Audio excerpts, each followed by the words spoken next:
Hello, ladies and gentlemen. Welcome to Hump Day. Woo! We made it. We woke up. We're breathing. It's a good day. It's a good day. We're above ground. Got to look at the positives, folks. Got to look on the bright side. Because it's a crazy world this year. I mean, it is every year, but it's particularly crazy this year. What's up, Chris Gore? Canceled Chris Gore? Am I canceled? I don't know. No. My panels were rejected. Rejected Chris Gore. Well, yeah, that's nothing new to you, buddy. That's true. I'm used to it. I'm serious. I'm used to it. I'll have something to say about it later in the show. I bet you will. I bet you will. And then we can just like stream of consciousness, which is pretty much every one of our streams. Just work out the con today, shall we? Let's just plan the whole thing today. No, I have things to say. I know you have things to say, and I have things to say. And occasionally, X-Ray Girl has things to say. Hello. Hi, I have been pre-detained by ICE. They're like, we know you're coming over, so we're going to kick you out now. So I'm in prison. But I got a boom arm finally. It's really, their Wi-Fi connection is really good. And it's kind of them that they allowed you to stream.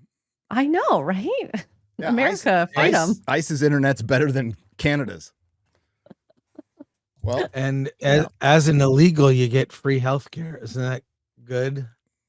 Free healthcare. Yeah, because I didn't have to pay the taxes like I do in Canada. I want to lift everybody's mood today. The government is shut down. The government is shut down. Yes.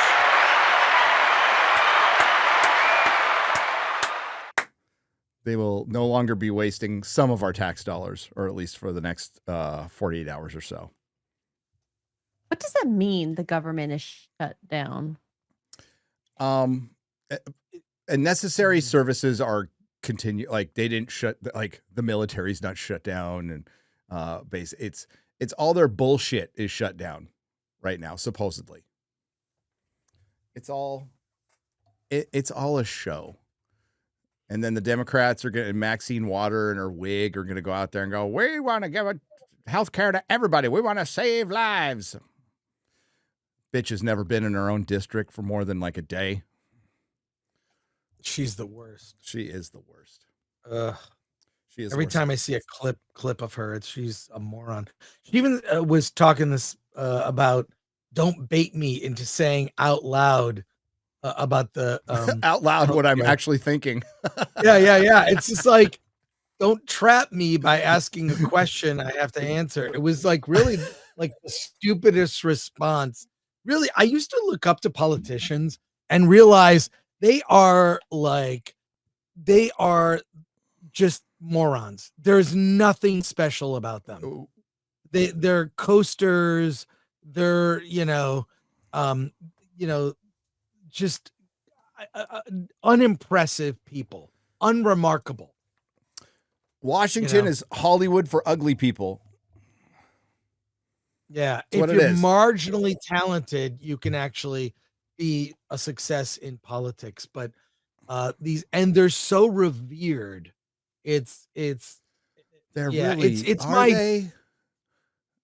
No, but I mean revered by the media.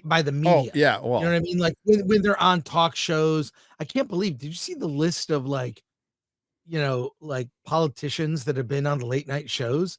It's insane number, like of mostly Dems, and literally like one Republican was on. So I just want balance. Give me balance. That's all I want. Balance. Yeah. So a government shutdown, we get these all the time. They're fucking meaningless, and people will cry and blame the Republic. I just say, shut it down. I'm completely fine with that. Well, the thing is that's funny about those is no one ever notices. No. A government shutdown, you think shutdown, like what could happen? Everything's fine. Everything's working. It's all federal. It's federal government shutdown. That's what it is. As you guys know, we don't send the best of the best to Washington, and the UK certainly feels that too, for sure. It's the one thing we have in common in the entire Canadian Parliament. It's retarded. We got to curb this, though. People get annoyed when we talk politics too much. right? I don't know. Do you get shit like I get shit? No. Oh, No. I get shit. No. We stream of consciousness streams. I think a lot of the audience is just used to it. This is like how it goes. Right. This is how it goes here. Yeah. But we are going to talk about Elon versus Netflix. We're going to talk about that. We'll talk about the LA Comic-Con, because Chris and I have not been able to speak about it other than some DMs.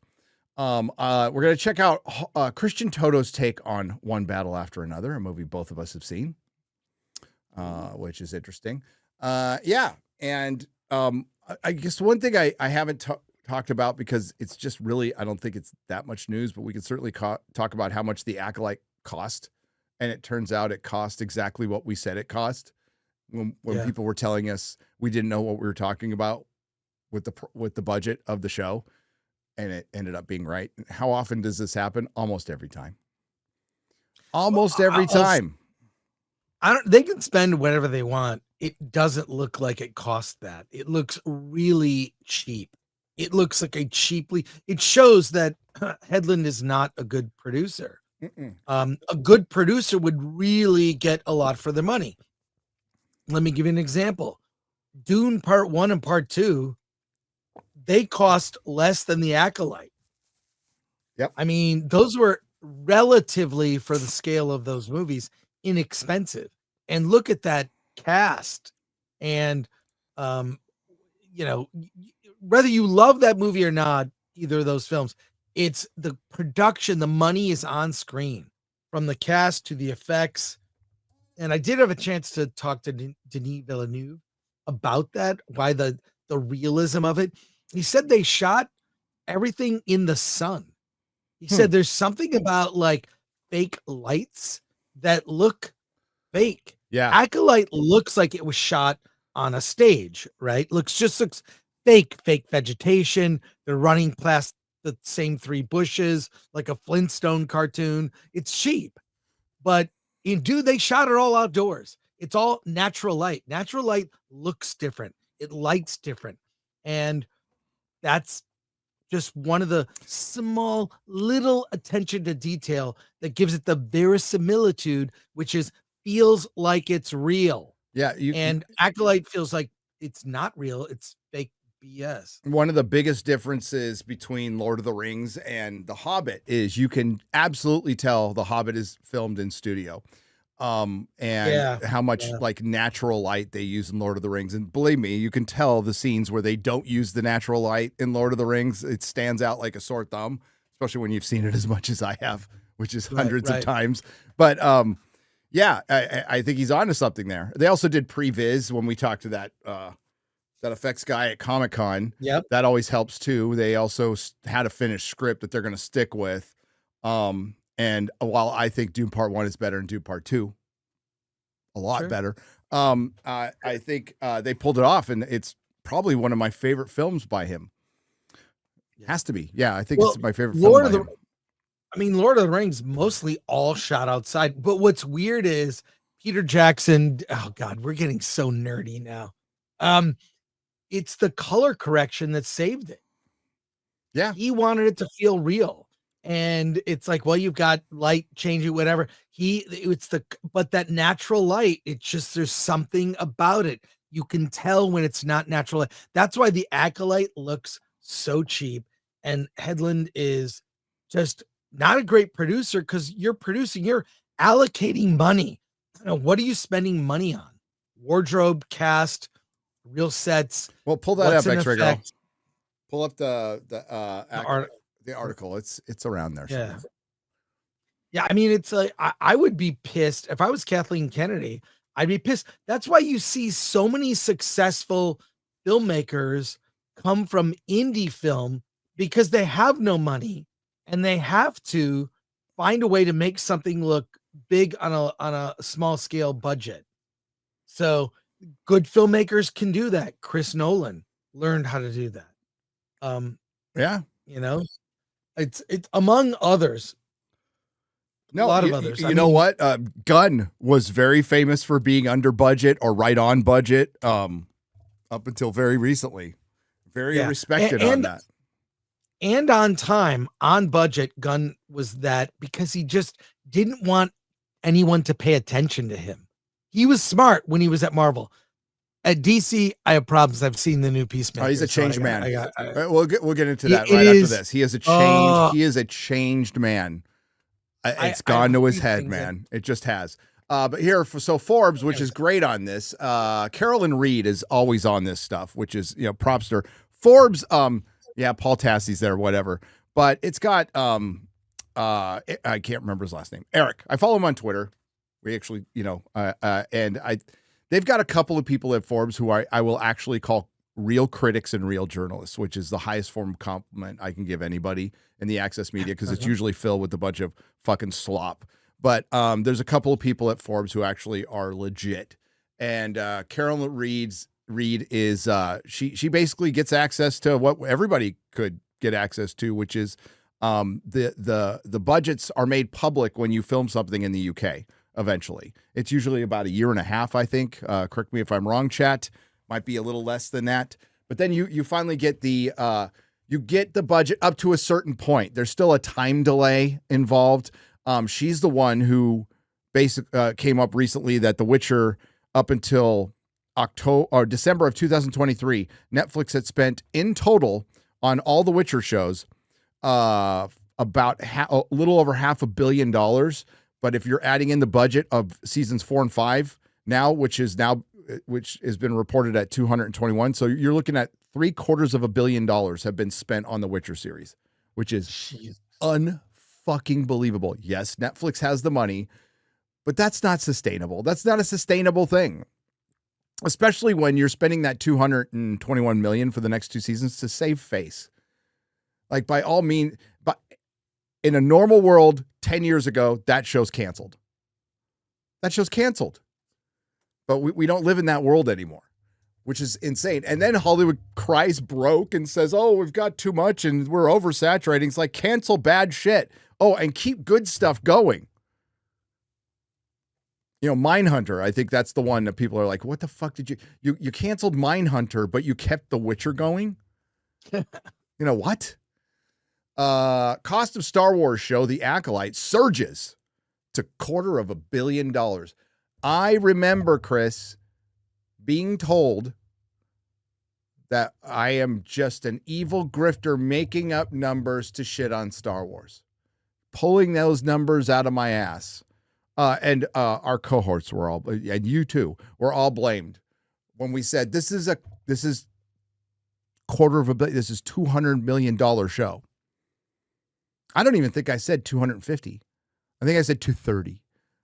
But it turns out it was a $250 million show, guys. Disney has revealed that the cost of making Star Wars spinoff, The Acolyte, surged by 10.5% last year ahead of the release of the controversial show. The Acolyte debuted on June 2024 on Disney Plus to the chagrin of Disney and to the absolute joyous praise of YouTubers out there who were able to put additions on their houses, or, I don't know, send their kid to college or trade school. Don't send them to college, but you know what I mean. Put a second story on their pool, stuff like that. Scroll down. We just want to get to the meat of the article. Oh, no, not that far. I saw the diversity. Hang on. Scroll up. A little more. The diversity of its lineup led to the show being branded woke before it even debuted, which was supposedly the driving force behind the plummeting ratings on review aggregate Rotten Tomatoes. I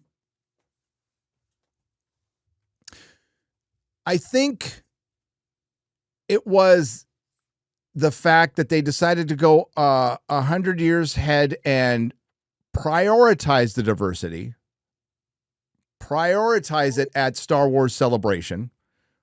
Former assistant to Harvey Weinstein, Leslie Headland, made a point to prioritize that. And, like Star Wars Celebration, Chris, you know what it feels like now? Especially with the Acolyte. This was famous. The Acolyte, it felt like a fashion show. Oh my God, you're right. It felt like a fucking gay ass fashion show. That's what Star Wars Celebration is. When they'd come out like a wrestling, intro to like intro music that had some meaning, but that was not wrestling. Flows. No, it feels like the Met Gala. It feels like it feels like a fucking fashion show, like some Zoolander shit. That's what it feels like. Now it doesn't feel like Star Wars. All it was yes, let's go, girls, and then that dipshit who said, well, there's really, there's like shades of gray in Star Wars, and there's no real good or evil. Of course, I'm paraphrasing his retardation that was going around. Yes, there was also the put a chicken in it and make her lame and gay. Yeah. Oh my God. So let's keep in mind that this show came out after South Park roasted Kathleen Kennedy, right? And this show became the encapsulation of what that fucking South Park was about, the Panderstone. And so if you want to say, well, we complained about the diversity, well, it's what Disney has prioritized. They have said diversity is their strength, and that is way more important than actually telling a good story. And what have they done to Star Wars systematically since Kathleen Kennedy took over? They have made it more diverse and a lot worse. Yep. I don't make the rules. Chris doesn't make the rules. We just make the observations.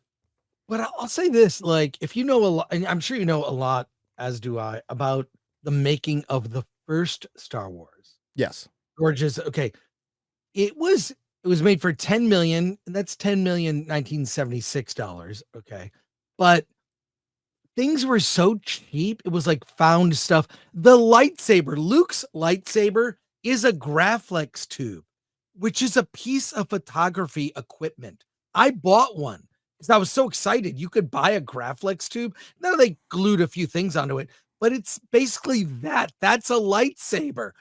They were just we'll do junk here. We'll kit bash here. It was like these weird things where they were creative about money.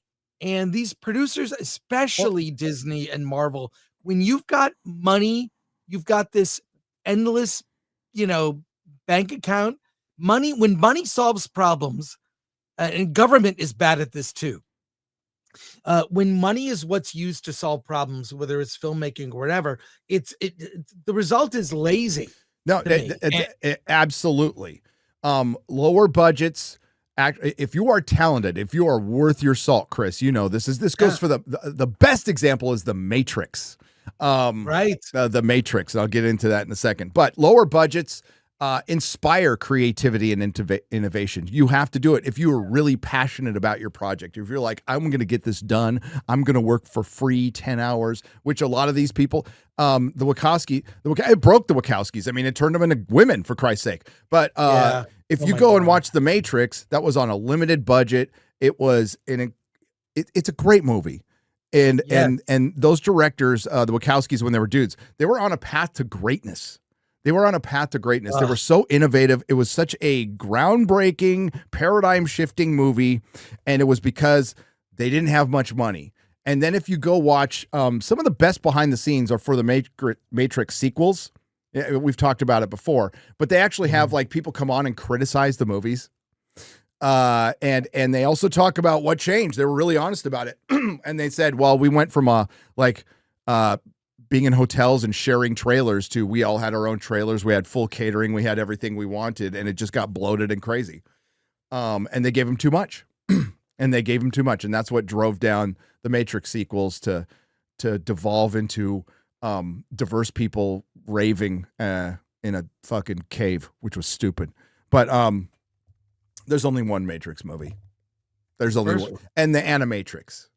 There's one. Yeah, that's great. And the Animatrix. Everything else is shit. We could talk about the Merovingian all day. He was pretty cool, but the movie sucked. So you're absolutely right that like they should put a cap on themselves, not on themselves every time for every movie. And that way a creator can prove if they're worth their fucking salt. Right. You throw money. You throw money at somebody like Leslie Headland. It almost means like you already know she can't do it. Right. look, I'll just say this. You could direct a big Hollywood movie, Gary, with the amount of money and surrounding yourself with the best people. Oh yeah. You say action and cut. You've got a great cinematographer, wardrobe, hair, and makeup, actors that are like, it's not, but like the creative producers, like say a Lawrence Bender who worked with Tarantino in his early career, and like, or a Robert Rodriguez. These are creative filmmakers that are solving problems to give their movies scale, make it seem bigger with no money. And that's why, to me, the best filmmakers, that probably Nolan being the best example, come from indie film. They make those little dumb art movies that I know you don't like, but I kind of like. It's like, it depends. Like Memento, I like.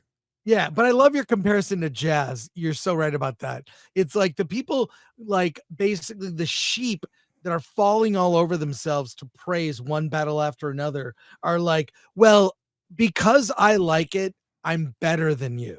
What's going on? That is what they're saying. X-Ray Girl, what do we leave off, chat? Tell us. Oh my God. Give me a second. Where do we leave off, chat? God, I was making such a good point. Chris was actually making a good point. That's why I want to know where we left off. That those little indie movies. Lawrence Bender. Hang on. Somebody said it. Lawrence Bender. Yeah. Okay. There we go. Gotcha. Yeah, but I said those little indie movies. I know you're not a huge fan of. Yeah. Which is fine.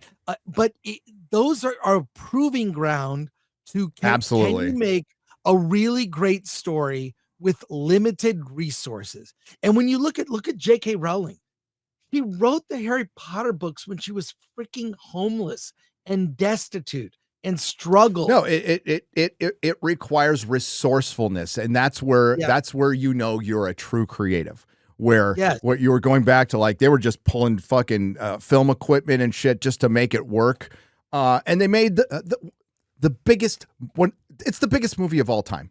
Star Wars is like the biggest movie of all time as far as if you like a 5-tool baseball player. You know, if you go over all the factors, it's the biggest movie of all time. It's the most famous movie of all time. It is the peak of the mountain, Star Wars, and it was basically an independent film. And you're right. Yeah. And you need that resourcefulness. When you hand something to Leslie Headland, who was basically there not for being a relative nepotism, but friend nepotism, working for Harvey Weinstein, being thrown a TV show with all these resources. And you're not wrong, Chris. I have a great example of people who weren't as talented as we thought they were, but they were surrounded by the best of the best. And that's Dan and Dave from Game of Thrones. Didn't know what the fuck they were doing, but HBO did. And HBO gave them the best production designers, cinematographers, help with script, the best fucking crew. They had the A of the A team from HBO who had already pretty much kind of curated prestige TV, like in America, is the one who really just made prestige TV a thing in America was HBO with The Sopranos. And we can go back to Deadwood and, you know, even early days in Carnival and Rome. And Dan and Dave, we found out later, would disappear, would not be around. And they one of the things Game of Thrones innovated was filming, having, you know, their crew in Iceland and their crew in like Portugal or wherever it was, all at the same time. Dan and Dave were just flying around kind of supervising that. Now, they were writing the scripts in the beginning, but they had a lot of help from George too. And you can see the difference in both shows when George is involved and George isn't. But the whole point is surrounding yourself with good people certainly helps. But when you get back to the Acolyte and Leslie Headland, she got her fucking job because she's an opportunist. She did the Russian doll thing, and I guess some people like it, but that is a niche-y fucking AMC type of indie show, right? You don't like throw Star Wars at somebody like that because they walked the red carpet and said, Queen Kathleen Kennedy, I like all the Star Wars. She didn't know shit about it, but she knows how to social climb. She worked for fucking Harvey Weinstein, for fuck's sake. And then was opportunistic about that when she wrote her play of like, I had no idea what was going on. Lying bitch. And she got herself a gig and she didn't know what she was doing. She was terrible at it. The show is terrible. It's acted terribly. It's directed terribly. The best actor in it, you can't fucking understand a goddamn word he's saying because he just learned. Like, props to him. He just learned English like a week before it started. Well, X-Ray Girl understood him. She did. She had to translate for me. Osha, I feel your presence, Osha. I love you. I love you, Osha. I love. It's laughable now when we talk about it. It's laughable, but it really shows you like a good producer will recognize, why did you spend money here? Why couldn't you have done this there? A good producer would go, we need a lead actor who can speak English. Right. And it's even worse when he's the best actor in the show and he can't speak English. Yeah. Props to the guy. The guy's a good actor. Like, he's a really good. I don't mean to disrespect him at all, but like, and props to him for learning English as fast as he could. But no, we know why this show was made, because Kathleen Kennedy, amongst her circle jerk parties at cocktail parties, goes, well, we're putting $200 million into a TV series that is going to star two black women. Well, actually, one black woman playing twins. We're going to have a lot of we're going to have trans representation, LGBT representation. Oh, and the showrunner is a lesbian, so we have more LGBT representation. Yeah. And no white people. Yeah. I mean, that's good one. Yeah. Well, a body positivity Jedi. And man, she's gonna oh, you are so amazing, Kathleen. You're pushing the boundaries. George never would have done this. You're taking this to new heights. She has no fucking idea. But that's why she did it. She cast Leslie Headland. She didn't hire her. Yep. Oh my God. What a train wreck this show was. The show, like, you put it back up.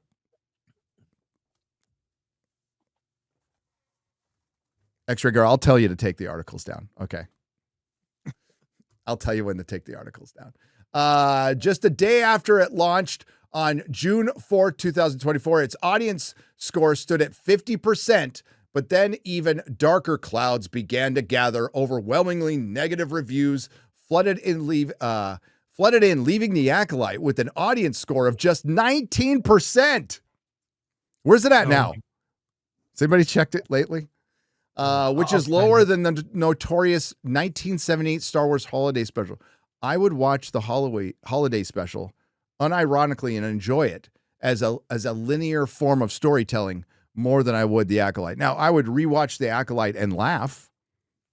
And listen, guys, renew The Acolyte. # renew The Acolyte. I absolutely want this to get a season 2. While I was crushed. Audience is 19% standing and 79% critics. Wow. So there you go.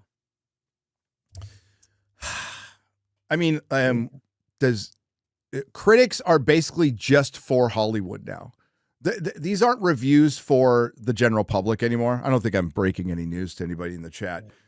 Just so because I can see some of you asking, like, who listens to them anymore? Hollywood does. You don't. Yep. You don't. I think back in the old days when Roger Ebert and Gene Siskel gave a 2 thumbs up, that mattered, right? Mm-hmm. And you had a certain Rex Reed. Remember Rex Reed? Rex Reed would be savage on a review, but if he liked something, holy shit, people would go, man, Rex Reed likes something. What the fuck? But no, it's for Hollywood. It's for the movie stars of the project to go in and get some fluff. And it's for the producers to show the board, like, oh, it's well reviewed. But you guys, is a review from Black Girl Nerds gonna sway you in any direction other than if they like something, you're probably not gonna go? Have you heard of Black Girl Nerds? It's a thing. I have. Yeah, I have. She's the one person who did legitimately give me fucking stink eye at a con, like big time. I've had conversations with her. She has to loosen up and just allow people to have their. I like when people have different opinions. I don't know. It doesn't bother me. Her opinion on stuff doesn't bother me. What bothers me is she is so she's stuck. She's stuck politically. She's one of the biggest problems out there with younger people is they think they have everything fucking figured out and they're not willing to debate at all. Right. And also, the younger critics, they like something because of its subject matter or because of the identity of people involved in key creative positions. So they have to like something. They can't respond to something in an honest, authentic way. So it all comes up. Look, they'll never criticize any, say, black director.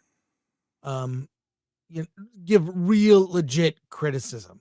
They won't. No. Everything is great. No. With maybe some soft criticism. And that sucks. The only way you get better is criticism. I'm the worst self-critic. I know you kind of are too, Gary. You critique yourself. You know your weaknesses. You could probably say worse things about yourself, maybe more than anyone, just because you're so honest about your life and whatnot. And I feel like some people aren't able to do that. Maybe not out loud. Maybe they know it. Well, and I agree with your point. What probably the kindest way to put it is her perspective is she's rooting for her team. So she wants her team to win, and she does it. Why I don't go out and really critique B movies or independent comics, it's because, well, it's people working shit out right now, you know? And my thing is I rip the people with all the resources, all the fucking resources of the world with no excuses. So maybe she's doing, that doesn't help her team at all. And you know what it is, even coming from a black woman, it's the bigotry of lowered expectations. That's what it is. You want to be one of the big dogs. You want to be Nia DaCosta making a Captain Marvel movie. Then I'm going to critique you just the same as I critique Rianne Johnson. I'm not going to be soft on you because you're a woman, because you're a black woman. Not at all. And we critique plenty of white dudes. People who are responsible for the Rings of Power being shit, white dudes. Did you see, I'm sharing this, Gary. Did you see this fan-made Acolyte season 2 footage? Let me share. It kind of actually drives home what we've been talking about just now. Check it out. That's no moon. Oh my God. They should have left this scene in.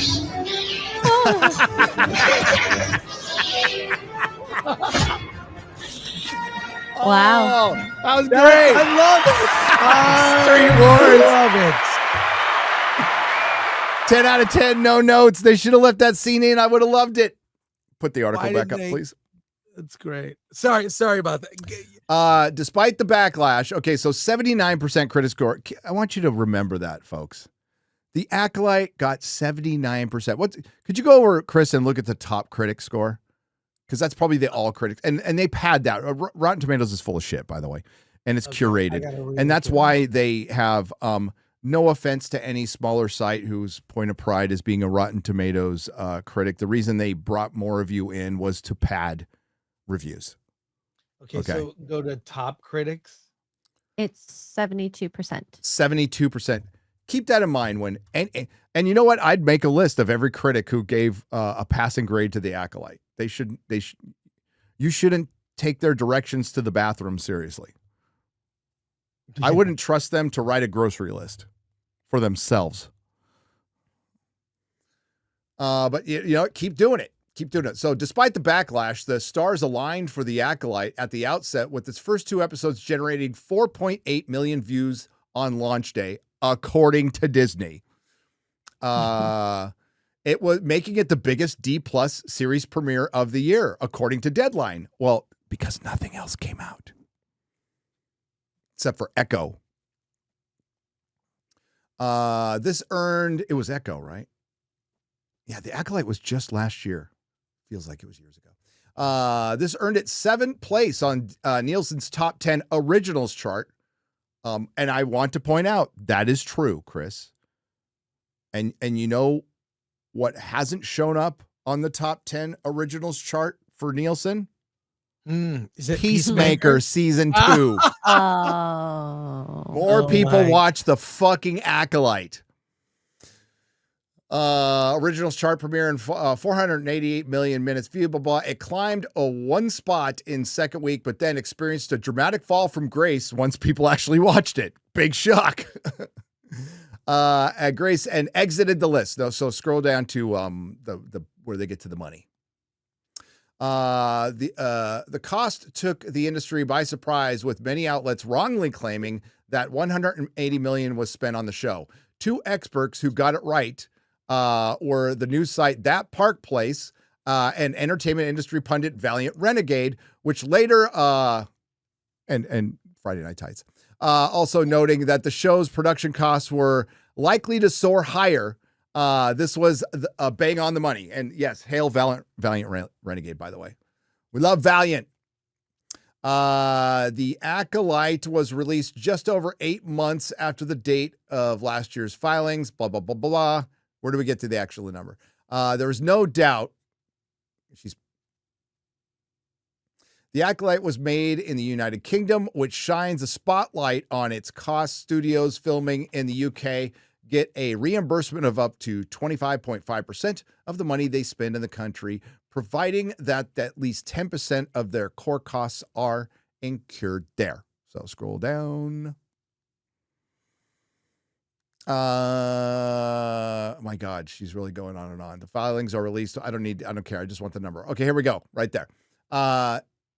They show that the cost of making the series hit a total of 190.8 million, which comes to 256.7 million at today's rates. In contrast, if the conversion is calculated at a date of each set of filings, it comes to 230.8 million, which is still a staggering sum, though a long way off the peak of 645 million that Disney spent on 2 seasons of Andor. At least it showed. But yeah, good God, that's cool, X-Ray Girl. They spent 645 million on Andor. We're good at X-Ray Girl. You can take it down. Thank you. 250 million on a show that looked like a bunch of bottle episodes, Chris. That's all it was. But ultimately, it's bad. Bad producing, bad writing. I don't blame the actors, honestly. I don't blame the actors. I mean, okay, I'm with you until you make a fucking diss track. Yeah, then I blame you. That you make blame that actor. Yeah.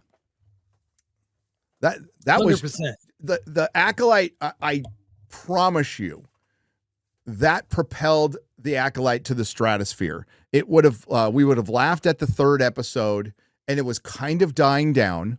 I remember I was at Cosmic Summit. You remember X-Ray Girl? I'm like, shit, I gotta fucking make a video. This dumb bitch made a fucking diss track to Star Wars fans. I couldn't fucking believe it. I'm like, oh my God, is this 2018? And then Perry made the classic Ryan Kimmel that was version, so good, which is so good. But it was dying down until she went out and opened her pie hole and made this diss track. She's like, I don't fuck with yo discourse. It was a classic. You know, it's kind of an earworm too. You know, like it actually got caught in your head a little bit. But yeah, if she hadn't done that, it wouldn't have been as bad. But dude, the lesbian space witch scene was so comical. Remember how nuclear that thing went on Twitter? It was fucking crazy. The power of one, the power of two, the power of many is embarrassing. Many. It was like a bad protest chant. It was. And then seriously, because you could, not knowing the context, you could say that outside an ICE facility. You know, you could say that at any generic protest. The power of one, the power of two, the power of many. Are we down again?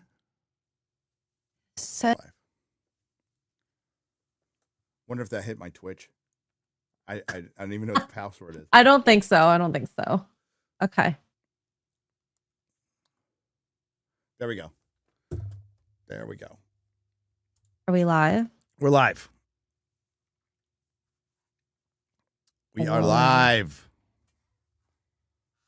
Okay, we're back. Sorry. Blame YouTube. What's up, everybody? What's going? Oh, I'm getting a little buzzing. Oh. Why? We're just in all sorts today. Yeah. I don't know what the hell happened with YouTube. Me We're neither. back. We're back. So We're back. We haven't had like Hello? streaming problems in forever. So knock on wood. I know. Chris is getting some coffee.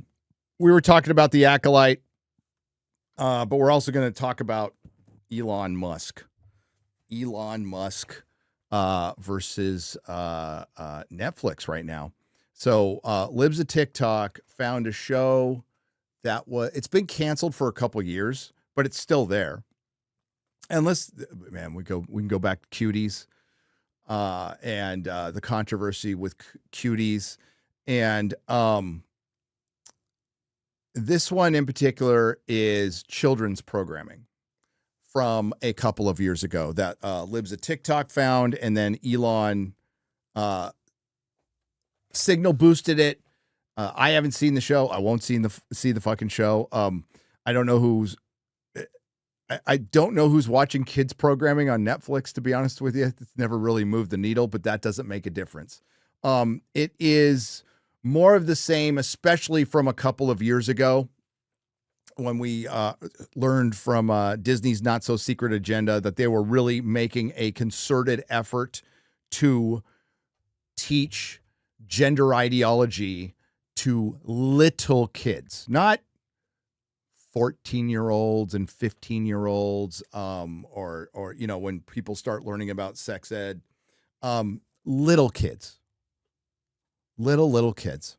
It also doesn't help that the creator of this show that's been canceled for a couple years danced on Charlie Kirk's grave. I think that might have affected it too. And it's led to a lot of people canceling their Netflix. Elon Musk, the owner of Twitter, said he's canceling Netflix. So you don't think like Ted Sarandos has a problem with that? You're crazy. Of course, they're probably not going to say anything public. And Netflix is a behemoth. It is a behemoth. They can survive a lot of shit. And if people are going to like really stick with this boycott, it did affect them with Cuties. It certainly did. It did. Not enough to take it off. I wonder if it's still there. I wonder if Cuties is still on it. I think it probably is. I'll bet it is. I bet it is. Look. But yeah, this what I know, and correct me if I'm wrong, Chad. I don't want to speak out of turn because I haven't watched the show. I've only kind of seen this a little bit on Twitter. That it basically is about trans kids or pushing a trans kids ideology. And you know what? I am all for free speech, free expression, freedom in art. I don't want the government dictating what people can make. But I am certainly for the customer saying, fuck you, I'm not going to pay for this. And I think that's how things really change. There is no such thing as trans kids. That is a fantasy. That is something that parents impress on their children. And children are young, impressionable, and very easy to groom. And that's what this is. That's what this is. And everything about it is wrong. I would, the first thing I'd say is, if you're a parent, by the way, we've talked about all this. We've already talked about all this years ago, and it's just being brought up now. But they definitely were pushing gender ideology in a Transformers cartoon. And the reason they're pushing this is because they want to increase their numbers. They do, for a lot of reasons. There's a lot of nefarious reasons this is happening. The one reason it's not happening is, we just want them to be comfortable who they are. Kids don't know who the fuck they are. That's why they're kids. They have to figure it out, and they'll figure it out when they're an adult. And if they're an adult and they figure out they want to be trans, fine, whatever, don't care. But it'd be also like the potential for damage to children is very high. The percentage is very high that this is going to damage the child physically, mentally, for the rest of their life. something they cannot turn back from. This would be like pushing drugs on your kid, because it is pushing drugs on your kid. If you're transing your kid, you're pushing drugs on your kid, drugs that they will have to be on the rest of their life, and body mutilation. So it's child abuse. It's child abuse. It's what it is. And Netflix does have standards. There's things they certainly wouldn't air, Chris. Probably a lot of political things, but they're completely okay with airing this. You know, and occasionally they'll air Dave Chappelle. They'll air controversial comedians. I'm here to say, like, Dave Chappelle's not that controversial. He's respected in Hollywood. Nobody's going to cancel Dave Chappelle. He's going over to Saudi Arabia. Nobody's giving him shit. They'll give all the other comedians shit, but they're not going to give Dave Chappelle shit for going to Saudi Arabia. But this is what Elon tweeted. Cancel Netflix for the health of your kids. And it's basically a Trojan horse. Protect your kids, cancel Netflix from Doge Designer, and we'll see how much of an effect this has. And if you guys do what you want to do, especially if it's your decision with your money, I would see, in a perfect world, Chris, I would hope that Netflix would go, maybe we just pull this one off. We canceled the show 2 years ago. Maybe we just rip it off the network. That'd probably be a smart move. Would they want to jeopardize their streamer for a show they canceled 2 years ago that probably 5 people watch? What do you think, Chris? I think it's preying on kids. Mm-hmm. I'm okay with messaging, recycle, put the trash in the trash bin, be nice to people, play nice on the playground. Beyond that, any messaging is propaganda. This is propaganda to push an agenda, and it benefits the pharmaceutical and medical industry. And I think it preys on the weak-minded. And by weak-minded, I mean the mothers. I've heard very few cases of a father doing this to a child, because I think inherently, at least in my experience, real men are no bullshit. We smell bullshit. And we go, that doesn't pass the smell test. That's why you always see it's like these mental cases, actresses doing this to their kids. It's very sad. What do they call that? Munchausen by proxy? Yeah, it's a weird. It's an extension of that, and it's always women. There's really a mental health crisis among women in this country right now. Yeah. Sorry, X-ray girl. I didn't mean to. You got caught up in that one. I didn't mean not you. Strays. Other women, not this women, other women. Thanks. Yeah, so it's blowing up on X. I don't know what kind of effect this is going to have. I don't know how. A lot of people still just don't have Netflix. But it's the behemoth streamer. It's got money to burn right now. So we'll see. I have a feeling they won't remove it at all. Although it would be a smart business decision, just because that thing's taking up, aside from it being disgusting, it's taking up space on a streamer that it just doesn't need to be there. But they flood it with content, and who knows what else is out there? Because most people don't see this shit. This thing is just being discovered a couple of years later, and it's for Hollywood to change, they need to absolutely gut their industry.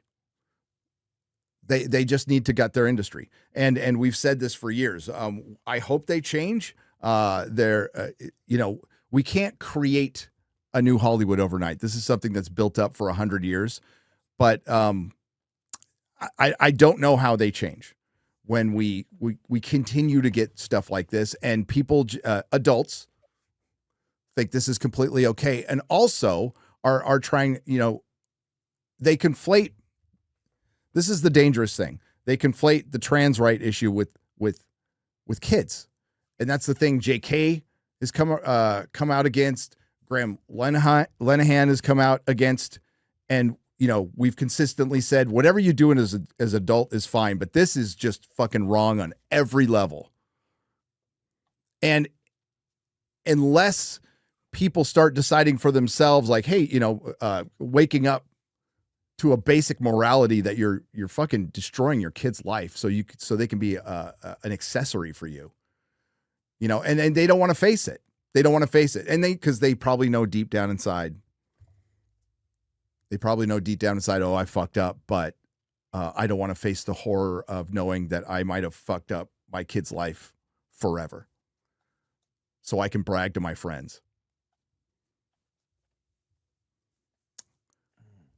A lot of people don't even know they have Netflix, kind of like Prime Video. It comes free with T-Mobile or something. They have it. That's how they boost subs. You sign up for something and it comes free with Verizon or whatever, so I don't know. I just I don't watch children's programming on on Netflix. No idea it's there. I go for murder series. I go for their originals.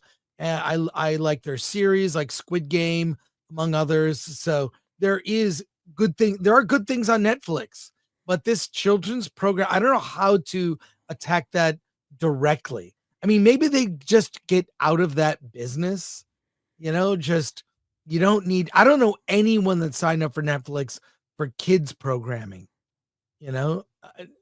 people sign up to watch certain shows, so, it sucks. How do you thread that needle? The company does, for the most part, 70-80% of things I like, and there's just 20% that sucks. Well, there sucks, and then there's doing this. Yes, I think in my mind, doing evil. Chris, cover it for a second, just for a second. Sure, yeah. Speaking of doing evil, and Netflix, there's a new trailer for Guillermo del Toro's Frankenstein. Frankenstein. Probably a bad time to watch it. Netflix sucks. Their kids programming is awful.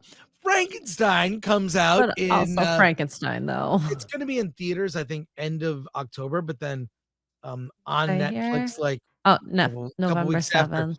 Couple weeks after. Yeah, so it is coming out, and I'm looking forward to it. I want to see his vision for Frankenstein. I just want to see it. So probably a bad time to watch that trailer, Gary, right? Yeah, it's really horrible timing. Did you see The Bride? Did you see that trailer? I did. The Bride. With Christian Bale. Jesse Buckley. Yeah, Christian Bale. That looks good. Yeah, this was the movie I was looking. You could put it back up, X-Ray Go. What's she putting back up? The Frankenstein trailer. So this was this was the movie I was looking forward to the most this year. Mm-hmm. Probably, I think it's going to be in theaters for a little while. How does this affect it? I don't fucking know. We will see. We will see what Netflix does. But here is the trailer for Guillermo del Toro's Frankenstein. My maker told his tale, and I will tell you mine.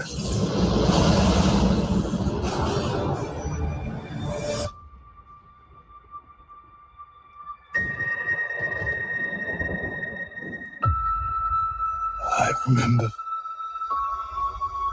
pieces. Oh, Ugh.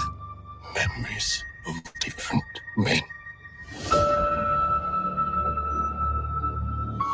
the shots are I beautiful. saw Yeah. it. Your name.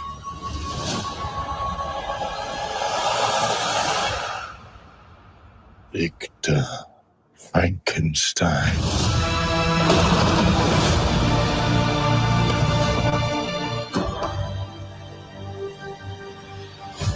Yeah, goth. I like her. My creator.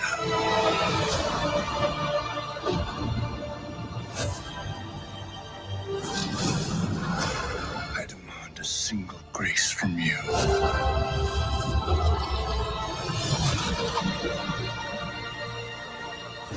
If you are not to award me love, then I will indulge in rage.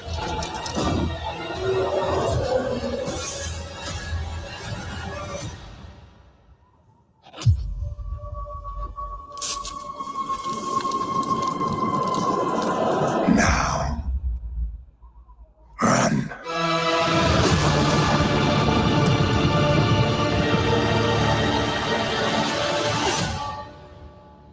So who's playing the monster? Is it Christoph Waltz? Christoph Waltz? I don't know. I don't know. I couldn't tell. I'll go look on IMDb. I couldn't tell. It looks good. Netflix is bad time to release their trailer though. They do Holy good. shit. They do good stuff, but a conversation needs to be had about that kind of propaganda for kids. Yeah, it does. It really does.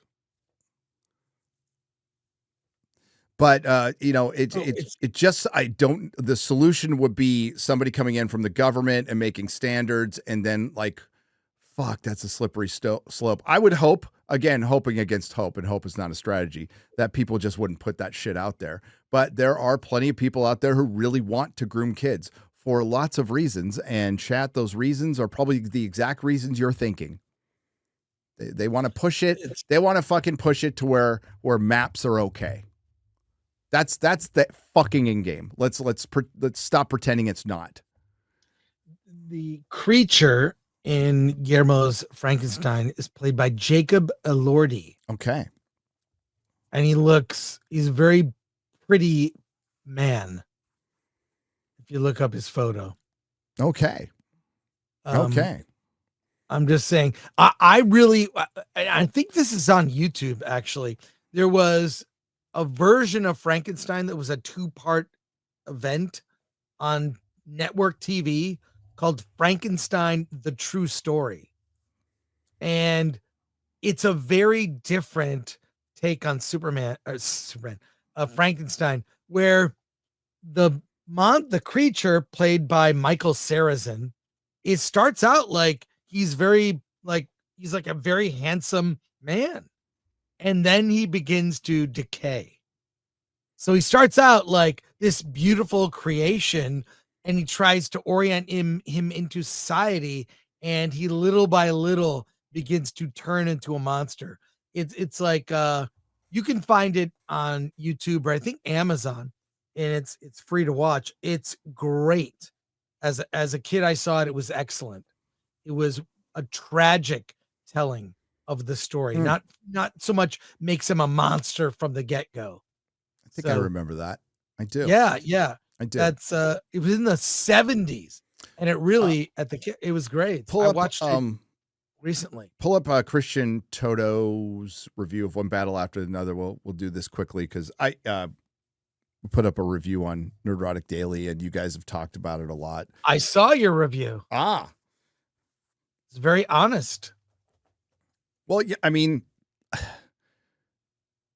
Paul Thomas Anderson movies don't drive me to the theater. They don't. I recognize that he's an appreciated filmmaker, and he's got his fan base, particularly amongst cinephiles. But mass appeal, he does not have, never has had. And artistically, I think he's fine, but I don't think he's like top tier director. Many people will disagree with me on that one, though. I don't think he's some cinematic genius. But one battle after another is masterfully crafted, morally repugnant. Yeah, I don't see it as masterfully crafted. But maybe I'm just a pleb. What do you think, Chris? Is it masterfully crafted? I think parts of the movie are really great. I really do like Leo. I like that he's trying to please his daughter. I just want to be polite with the pronouns. I don't know. Like he's like this struggling dad, Bob Ferguson, and then can't remember his stupid password because he's a stoner. Like he's kind of a loser who steps up, to help his daughter. I mean, but Sean Penn is like a parody.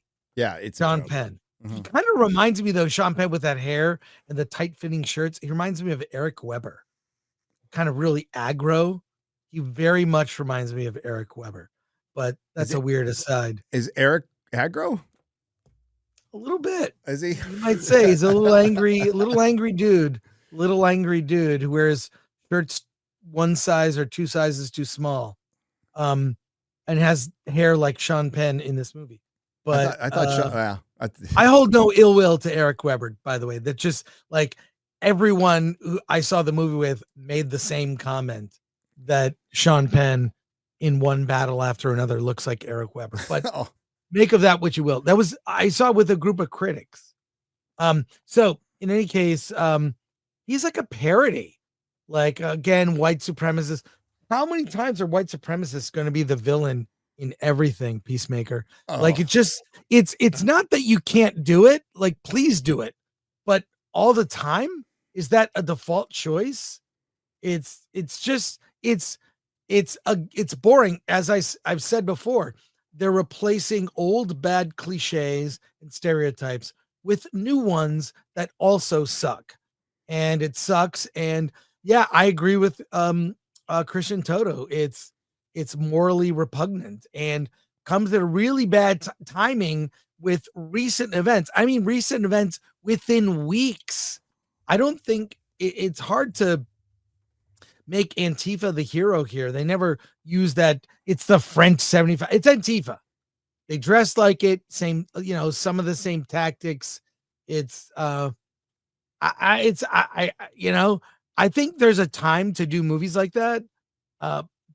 I don't know. This is just ill-timed. It's so funny. I saw someone do a collage of movie posters, and it's like these movies were made with the idea that Kamala would have won. Like, you know what I mean? Like these are movies that have come out recently in the last year that they had presupposed that the election would go differently, but they're kind of stuck with these movies having been made the way they are. Yes. That happened with Hillary Clinton too. Yeah. There's like all these, like, we won. We're going to talk about these topics and whatnot. So, yeah, it's like, and it was the person who tweeted it said, adding this movie now to the movies that were made thinking things would go different. I forgot how they worded it. Yeah. I'll have to find it. But, anyways, so yeah, I'm sorry. I really am interested in what Christian has to say, so I should shut up. Movies open us up to new ideas, challenging preconceived notions in the process. Great art has a way of doing that. One battle after another isn't great art. I agree there. It's an impeccably crafted polemic. Did I get that right? Polemic? Yes. With a soul that's as rotten as today's far left ghouls. The film loosely based on I was thinking Paul Thomas Anderson.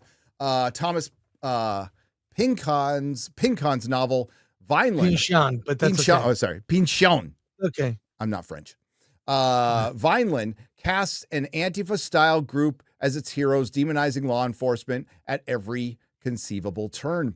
Its biggest flaw, too many plot gimmicks that wouldn't pass the muster in 80s slasher films. It's stunning that writer-director Paul Thomas Anderson didn't see them through at this point in the creative process. Yeah, there's a lot of really, really like inexplicable, contrived events. and they want to hide behind the veneer of, well, it's an art film. It's like, okay, it's an art film. How did an Antifa organization easily, and I mean barely an inconvenience, take over an ICE facility? Yeah. With one guard and everybody else is asleep. Because we've seen attempts to do that, and at times they're funny.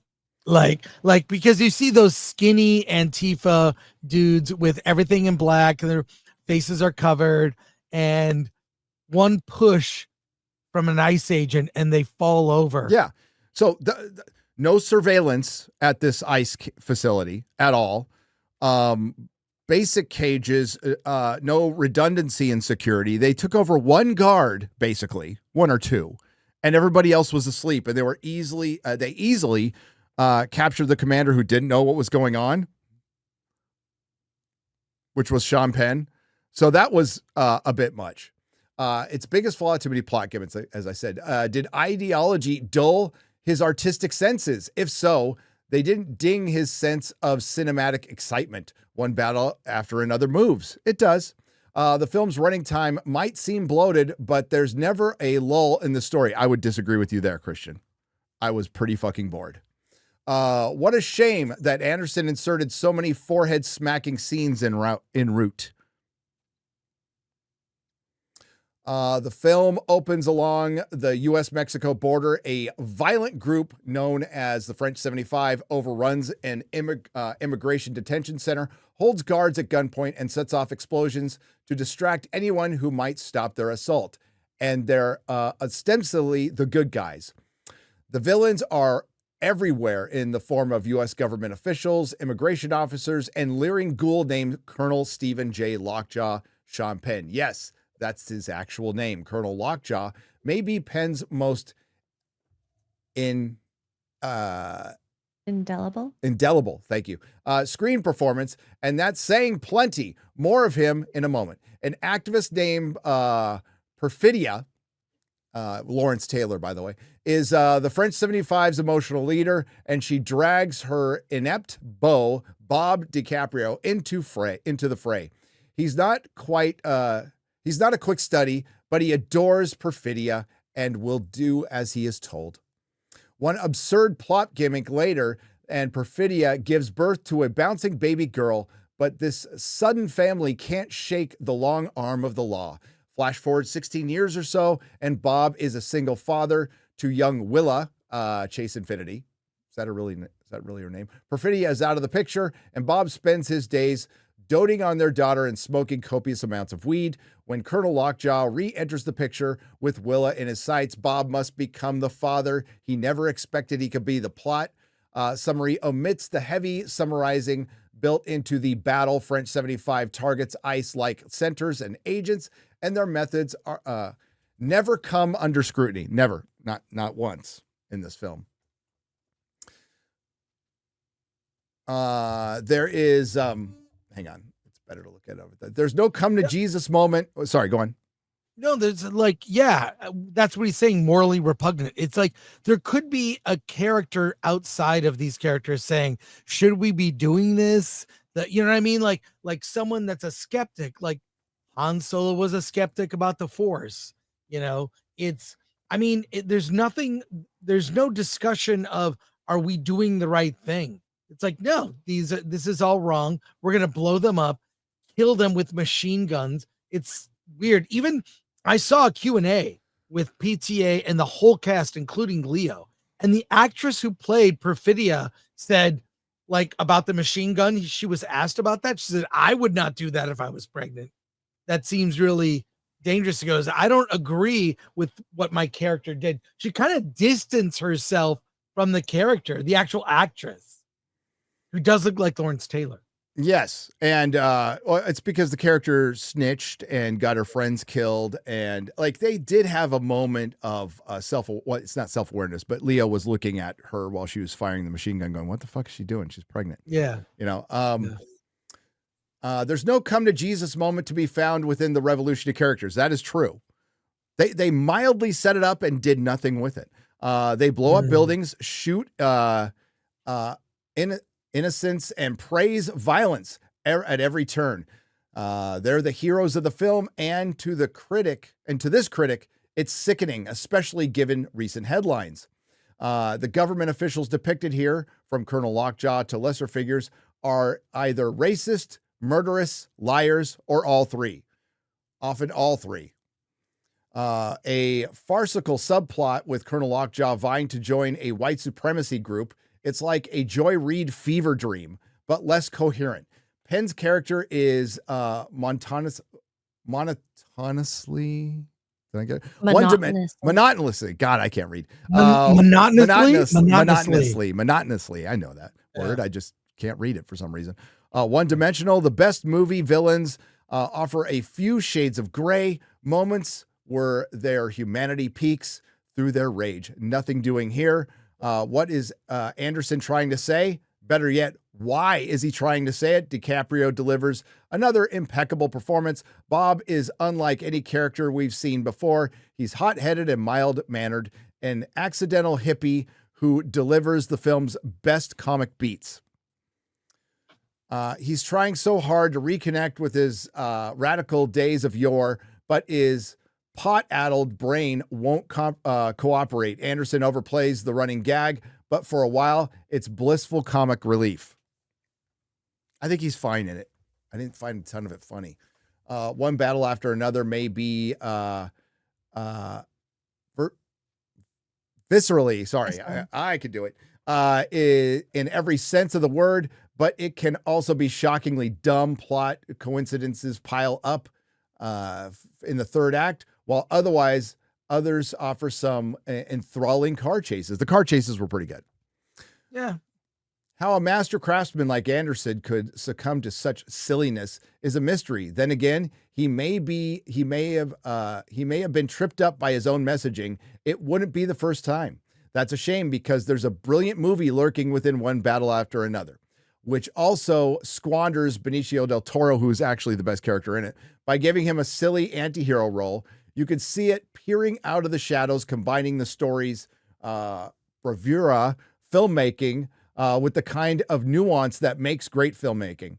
Anderson is too busy scrawling a furious message on the screen to find. Hit or miss, one battle after another is equal parts mesmerizing and moronic.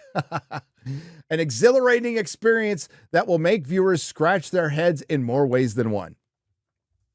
He liked it more than I did. Yeah. But good. Christian's awesome. Christian is awesome. He's got good perspective. We're getting a lot of shit on our channel. We're going to do a story about it. Just a lot of comments, people coming after us for not liking the movie. If we're not liking the movie, you can have your opinion. I have mine. We disagreed about a bunch of things. Who gives a shit? I like to hear what you have to say, but I don't understand going after someone. The people who like this movie really want you to like it, and you better. They're almost as fascistic as the Antifa on the left that want you to. You have to fall in line with our opinions. What's the like to dislike ratio, Chris? What's the like to dislike ratio on your review of the film? Oh, I don't know. Because that's what you got to look at. That's what. Should I look at that? Yeah. It's right in your content. If you go to the content and you go to the right, there's views, and that gives you a percentage of what your like to dislike ratio. I'll look. Usually, right it's in the 96 to 98%. Because I would say don't focus too much on the comments. YouTube loves to promote more negative comments. They just do. That's part of it. So I wouldn't trip on that at all. At all. You look at that like to dislike ratio. For example, most of mine are 98, 96, 98. If it gets really bad, in air quotes, it goes down to not 91. My most controversial review was Superman.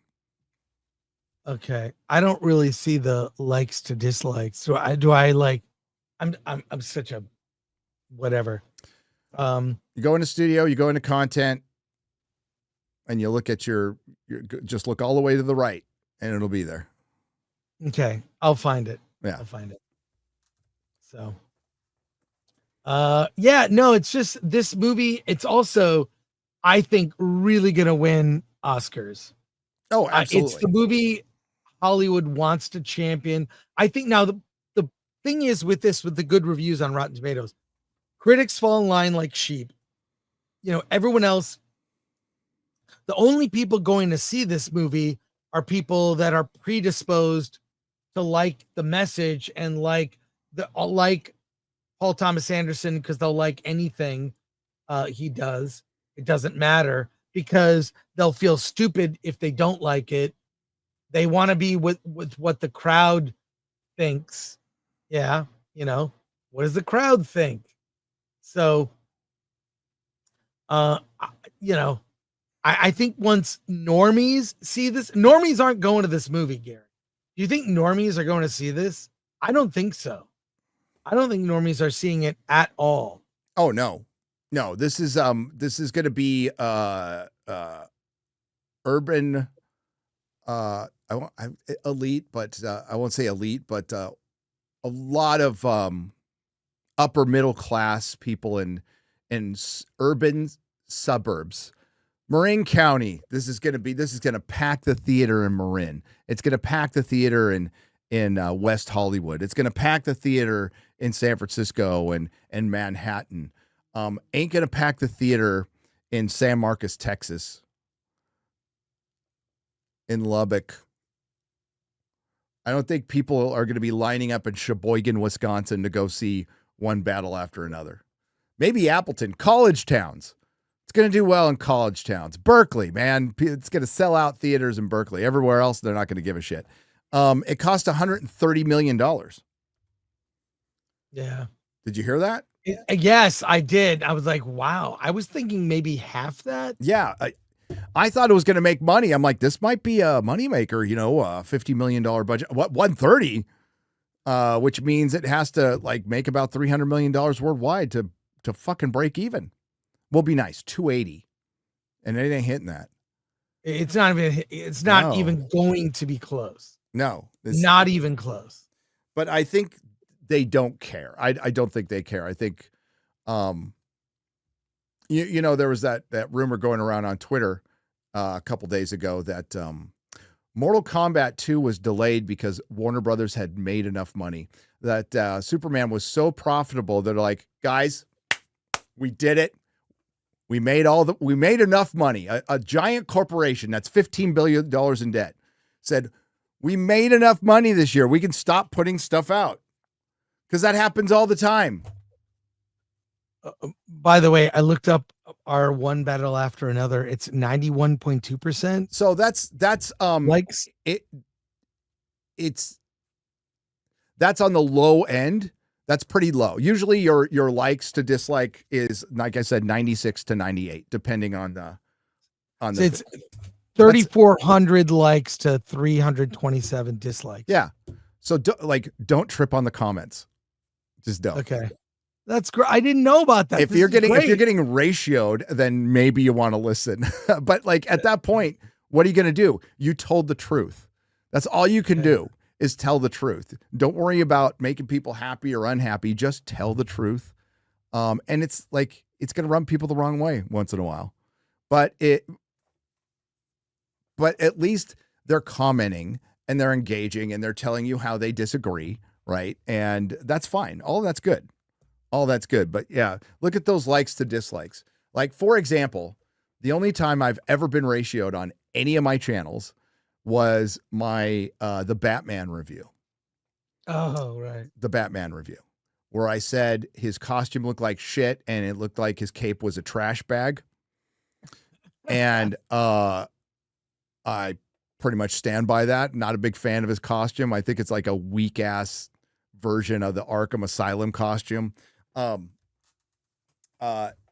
what's funny is I ended up liking the movie more than the people who disliked it, who initially gave me shit, which was so fucking funny. I don't need apologies. It's all right. I don't think it's great or anything. It's got a terrible third act, but yeah, I got ratioed on. It was on Nerdrotic Live though, and I'm pretty sure it's still ratioed.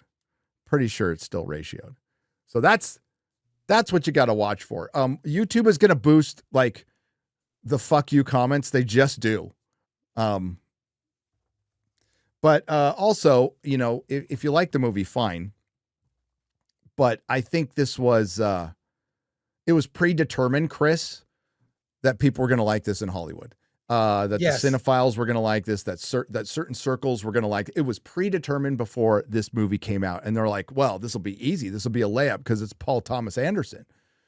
And everybody loves Paul Thomas Anderson, but they really don't. His movies don't make a ton of money. Like I said in my review, he's jazz. Doesn't have commercial appeal, but it's woke Hollywood movie made for woke Hollywood in a time with the Trump presidency. So this will win every fucking Academy Award, not based on its merit, based on a middle finger to Trump, because they can't stop thinking about that dude. They think about him exactly right every waking moment. And this is why TDS is actually real. It's a hysteria. It's a hysteria. And if you're spending every waking moment thinking about this mythical adversary every day, yeah, it's going to make you fucking crazy. You know, that's why it's good that some people on the left, like Bill Maher, just said, I'm not playing this game anymore. I'm not going to hate Trump supporters. I'm not going to hate Trump. It doesn't do anything. Yeah.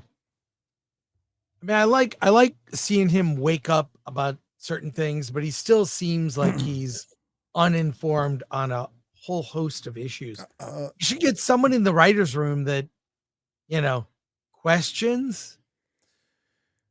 He seems to be better at it.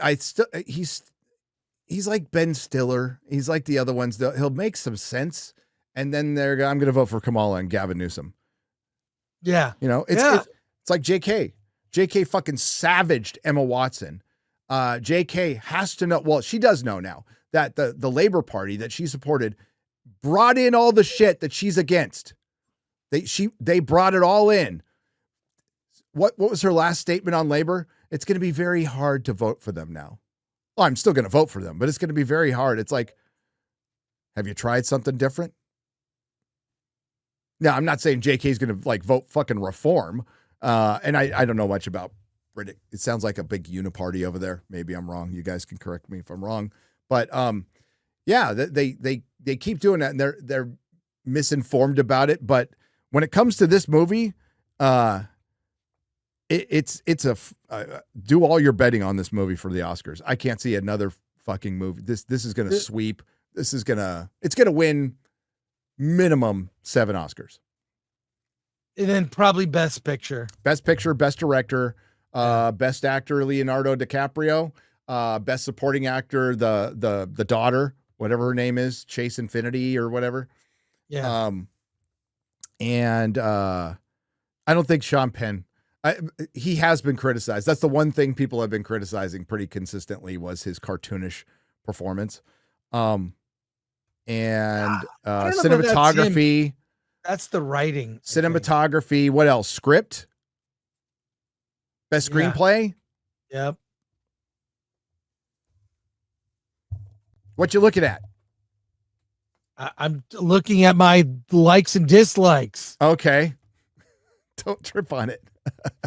I opened a new world for you. Oh, damn it. No, our audience likes what we do. But I realized there's a weird disconnect. There's the live audience that likes us.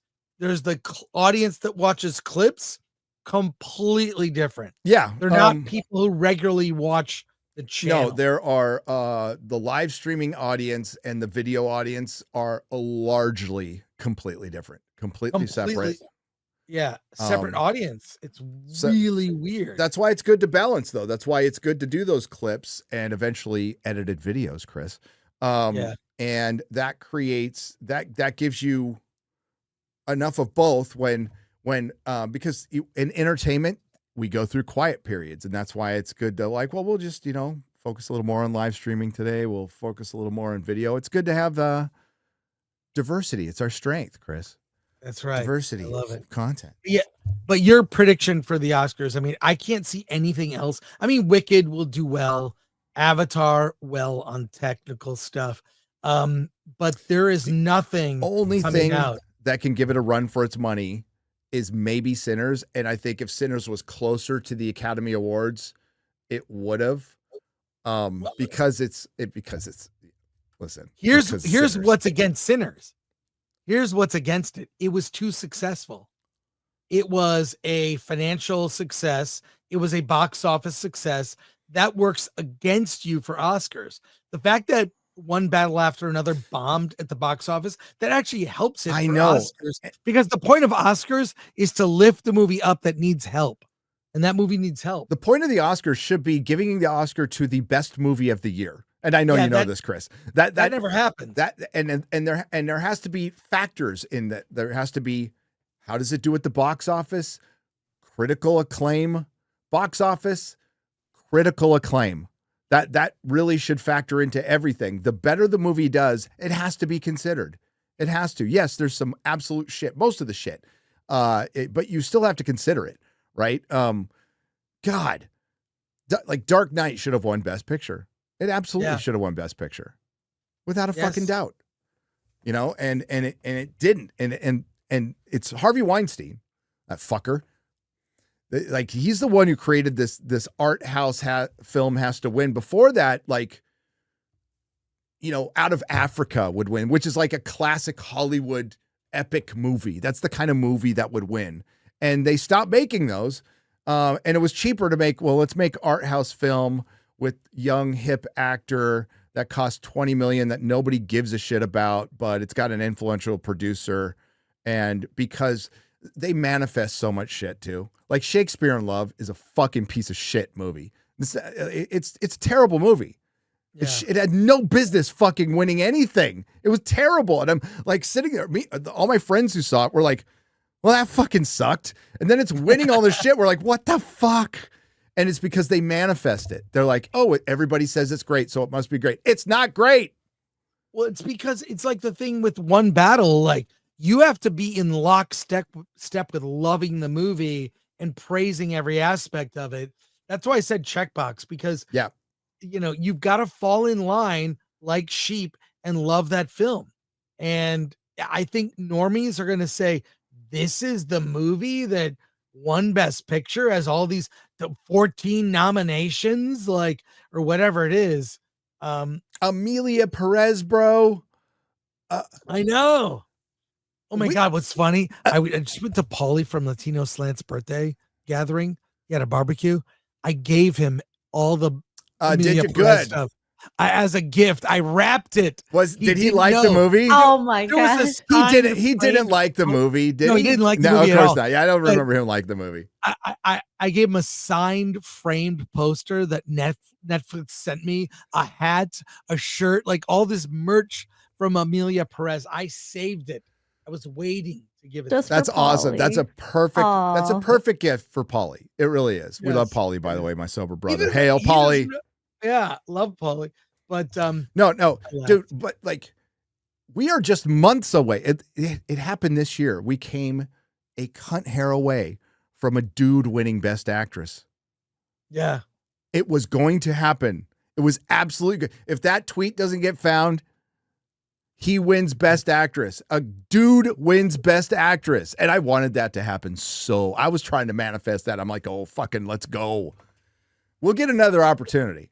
I promise you, we'll get another opportunity. Hollywood's feeling particularly rebellious. You know, I mentioned this in a couple of videos towards the end of the year when the cultural shift happened, Chris. And we did discuss that at the end of the year. And we both said, you know what Hollywood needs to do, because they're going to feel the need to go after Trump like they did in 2016. And they're going to feel the need to fortify again and make everything about immigration and Trump and immigration and white supremacy. And they're going to have to really resist doing that. You know, they're all about resistance. They need to show some restraint, because they need to rebuild trust with the audience, and they can't afford to go into a full-on TDS hysterical meltdown like they did in 2016. And it looks like that's exactly what they're fucking doing. Which is, Just fucking stupid. Now, not every studio. I think there is a couple studios out there going, whoa, whoa, whoa. We're going to pump the brakes and make some more traditional stuff. I think an argument could be made that Paramount might want to do that. We'll see. I've heard a lot of talk. I've heard a lot of talk about Warner Brothers. Warner Brothers is the company that's doing that, Chris. Who distributed One Woke After Another? What studio? WB. Oh, Warner Brothers. It broke their streak. It did. All the openings of their movies were north of 40 million, and this broke it like half of that. And I gotta say, it only goes down from there. It's the shittiest company that puts out terrible Marvel movies, but I think the one company that is staying out of shit right now is fucking Sony. Yeah. You know, I mean, they played a part in starting it with Ghostbusters 2016. Do you know I've never seen it? I saw it in a theater with like 10 other people on opening night. I have never seen a movie that like created the fan attack marketing. I might actually watch it and do a review if I'm bored one weekend. Do it. I've never seen it. Do the 10-year anniversary. That's a good idea. That's a good the idea. way to do it. On the 10th anniversary of Lady Ghostbusters, let's revisit. And you can say, man watches Ghostbusters 2016 for the first time. You ever see those videos they show like younger people and they watch Blazing Saddles for the first time and their faces are all, oh, dude, Yeah. I know. you have to do it. Or all the people who are watching Lord of the Rings for the first, they're all full of shit, Chris, by the way. Yeah, are they full of shit? They're full of fucking shit. Never Nobody watched watched Star Wars for the first time or Jaws get the fuck out of here. Ooh. I don't want to put my face on thumbnails. What? No, I believe you because you were raised under a rock by your oppressive authoritarian Asian parents. Yeah. I like Jaws. You got an A- and you were grounded for like 5 years. Yeah. Really sucked. Yeah. I have no social life. No, Chris, I think your argument that Paul Thomas Anderson went out specifically to make a movie that checks every box so he wins a bunch of awards, so he can basically he's using a movement so he can take a bunch of fucking jewelry home. You know, Right. I totally buy that. I absolutely buy that. So Eddington comes out, and Eddington ends up being, in my opinion, the first half hour is a more even-handed movie. Now it goes off the fucking rails at the rest of the movie, but in the beginning, they clown both sides. They really clown Black Lives Matter, like all the white kids getting into Black Lives Matter. Yeah. They fucking that was great. they clown the shit out of that. So I mean, that I was kind of hoping for that. And I gave my suggestion is, why don't you, with One Battle After Another, if you want to go into that whole cabal thing, why don't you show that the cabal, all sides are being played off each other by all the people they pretend to be against, or some people genuinely think they're protesting against. They find out that they are just tools of the government, Chris, and it puts them into an existential crisis of some kind. That'd be way more interesting because that's reality. That's what they actually are. That's what Antifa is. I talked about it yesterday. Wow, really fucking strange that Antifa took 4 years off. Is it because Antifa completely agrees with the Biden administration? The people who said the Democrats get the bullet too? Isn't it weird that they just took 4 years off? Isn't it weird that Hollywood took 4 years off of criticizing the government? It's really strange. Yeah. And then all of a sudden, there's craziness going on in Portland. There's the riots out of nowhere. It's almost like it's coordinated by somebody who's really rich, or people who are really rich. That's right. American oligarchy. Okay, Chris, Comic-Con. Oh, LA Comic-Con. So you saw the tweet, you saw the post. All I said was, I've done 3 or more panels every year since Comic-Con LA launched. That was even when it was Stan Lee's Kamikaze. Also, by the way, I interviewed Stan Lee at Stan Lee's Kamikaze at LA Comic-Con. I regularly did, if they asked me favors, I promoted LA Comic-Con. I did a minimum of 3 panels and sometimes 5 or 6 panels a year, every year. Now, I have no expectation that every panel I pitch would be accepted, but I pitched 3 panels a year and they would give me 3 panels. But maybe they cut it down to 1. I'm okay with that. But I've done 3 panels since LA Comic-Con launch, and they were always packed. Unfortunately, this is the 2nd year in a row that all my panels have been rejected. I applaud LA Comic-Con for their inclusive programming. I just wish I'd been included. Yeah. Now, if you scroll down, I was quote tweeting that Star Wars girl that showed a list of some of the panels, gay geeks and where to find them, Afro weirdness and the urban superhero, trans masculine representation in entertainment, and queer sci-fi on a budget, DIY world building for indie creators. Now, I don't know why that panel's not called just sci-fi on a budget, because why would you think it's only for queer people? Just how do you do sci-fi on a budget? I'm not queer, but that interests me. The problem I don't know, a problem with those kind of panels. If I were to program gay panels, like anything gay themed, I'd make them fun. The problem is all these gay panels are they're so serious. They're so academic and filled with academia and what it means. It's filled with academics, too serious, and victimhood. All these panels, I've seen them. Make them fun. Make them fun. I remember going to Comic-Cons and it was fun. You'd be howling. People were on the panels inappropriate at times. I loved it. Well, so I did. So look, the only reason I even put that out, I put it out on the Friday of LA Comic-Con because I wasn't going. I was invited to the Catalina Island Film Festival, went there with my girlfriend, had a lovely fucking Catalina Island Film Festival. It was awesome. We had a blast.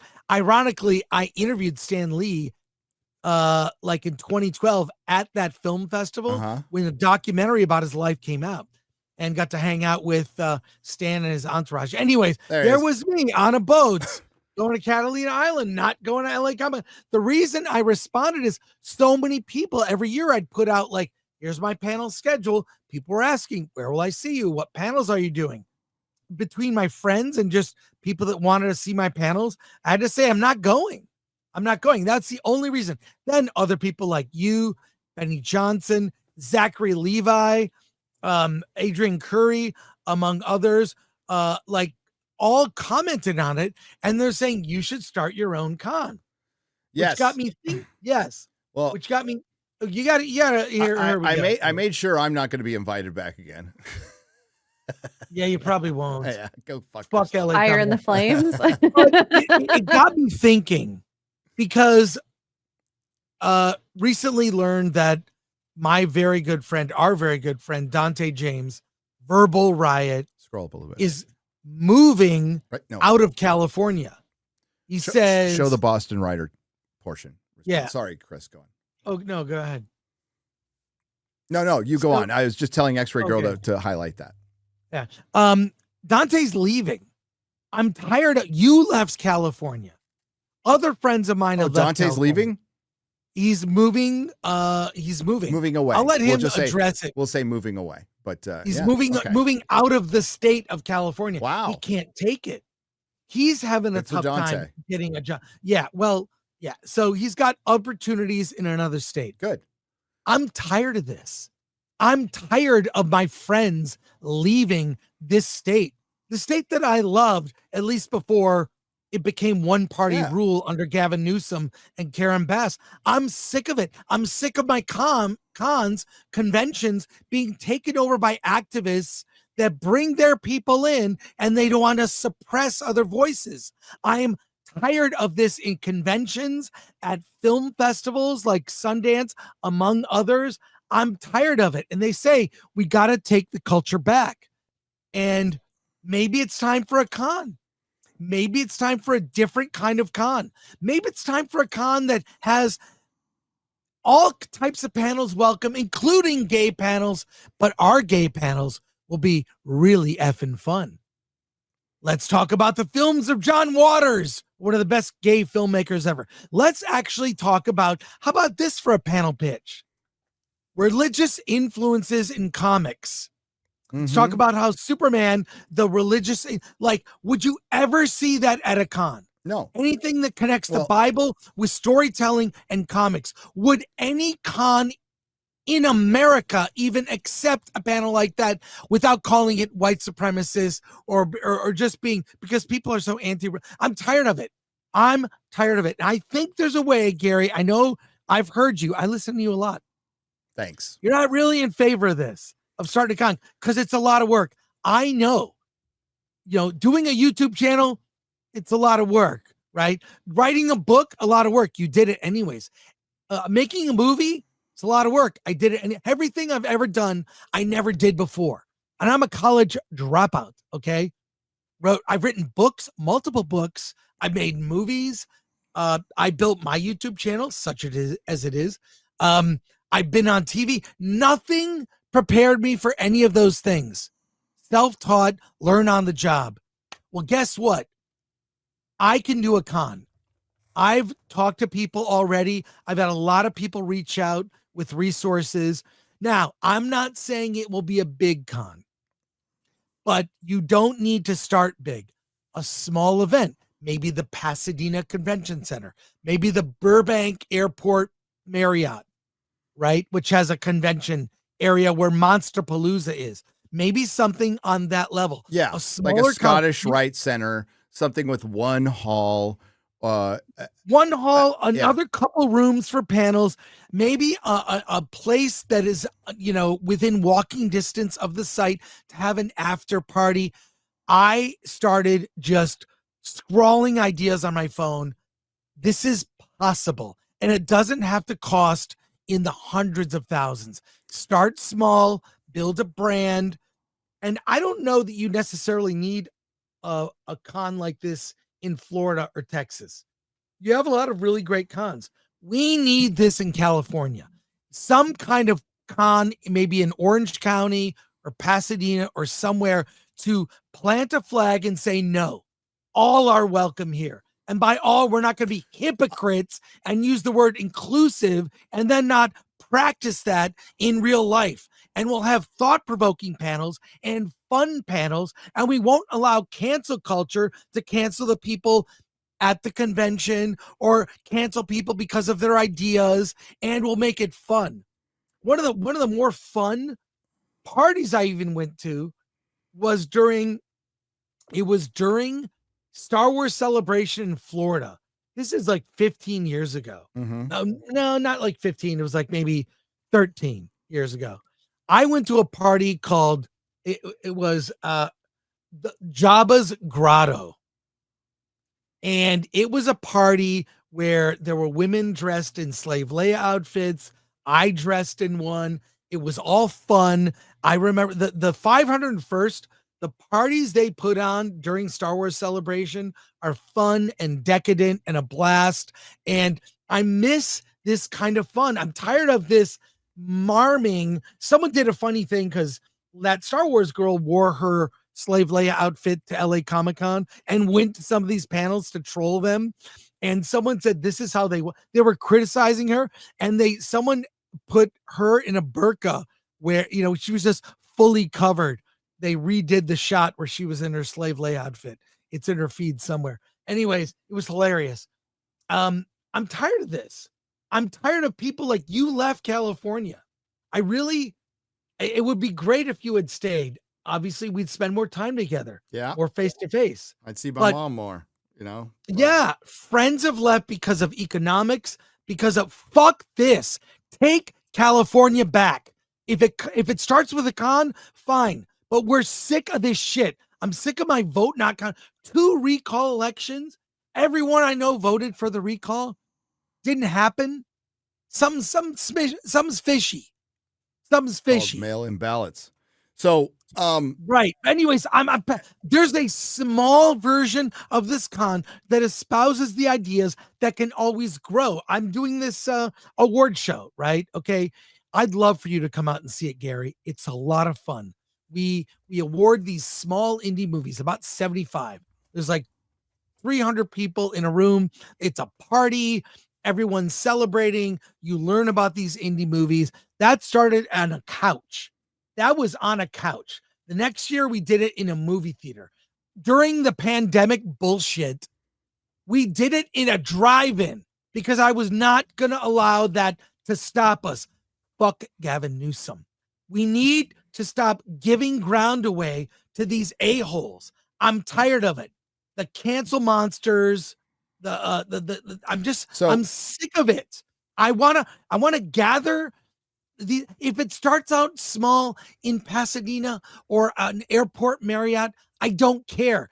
That's a building block. We do fun panels. People get the social media. I've got a lot of ideas. I'll talk to you maybe offline about names and my plans. This can happen in conjunction with a live show that you want to do. I agree. That's more in your wheelhouse there, Gary.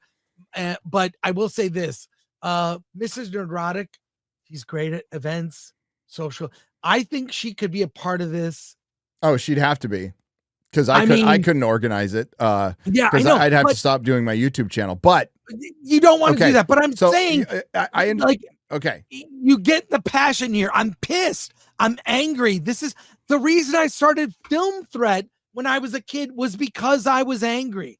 I'm tired of this. I want change. I want to do. I want to culture con, change the culture, change the world. Well, let's fucking go. I am down with the smaller con. That is way more doable. And again, if we do it in like a smaller hotel or a Scottish Rite Center or some hall where we don't have to deal with union workers, we wouldn't have to hire employees. We get volunteers. We'd have to work out, like, do we want this to be nonprofit? Do we want this to be for-profit? Because San Diego Comic-Con, for many years, I don't think it is anymore, was nonprofit, which allows us some tax breaks. I mean, these are all things we could think about. It's certainly doable if it's smaller, and I'm down with that. If we can find a good team of people. I said, Chris and I could take the lead on this one and find somebody who knows what they're doing, and look into funding for it. I'm absolutely down. I think we should really focus on it being fun and not even have to worry about balancing out like a gay panel with a Christian panel. I'm all down with doing either one, but I think we should just do fucking nerd panels and not even worry about that shit. Now, I challenge, hang on a second. We have a lot of Christian friends who stream. I am down with talking to you guys and pitching a panel at MegaCon, at Dallas Fan Expo. I think we should start doing that like right now. And I know there's a bunch of YouTubers out there who could put on a Christian themes in comic books or something like that. Or you could just talk about the spiritual and Catholic themes of Tolkien. I think that's a panel that probably would get passed. That has a chance in a certain place.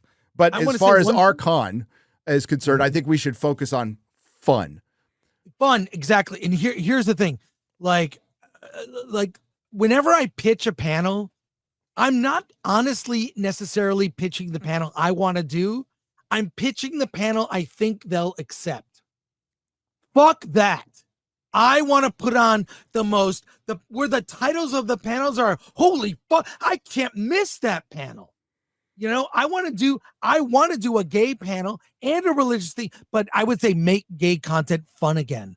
That could be the name of the panel. The problem with modern gay content, none of it's fun. It's victimhood bullshit. And no one wants to read it. No one wants to read your shitty gay agenda themed comic. Make a gay comic. That's why I point to John Waters, who I love. Like, he didn't care about it being gay, just being a fun movie. Gay stuff would leak in organically, but it wasn't trying to push anything. What?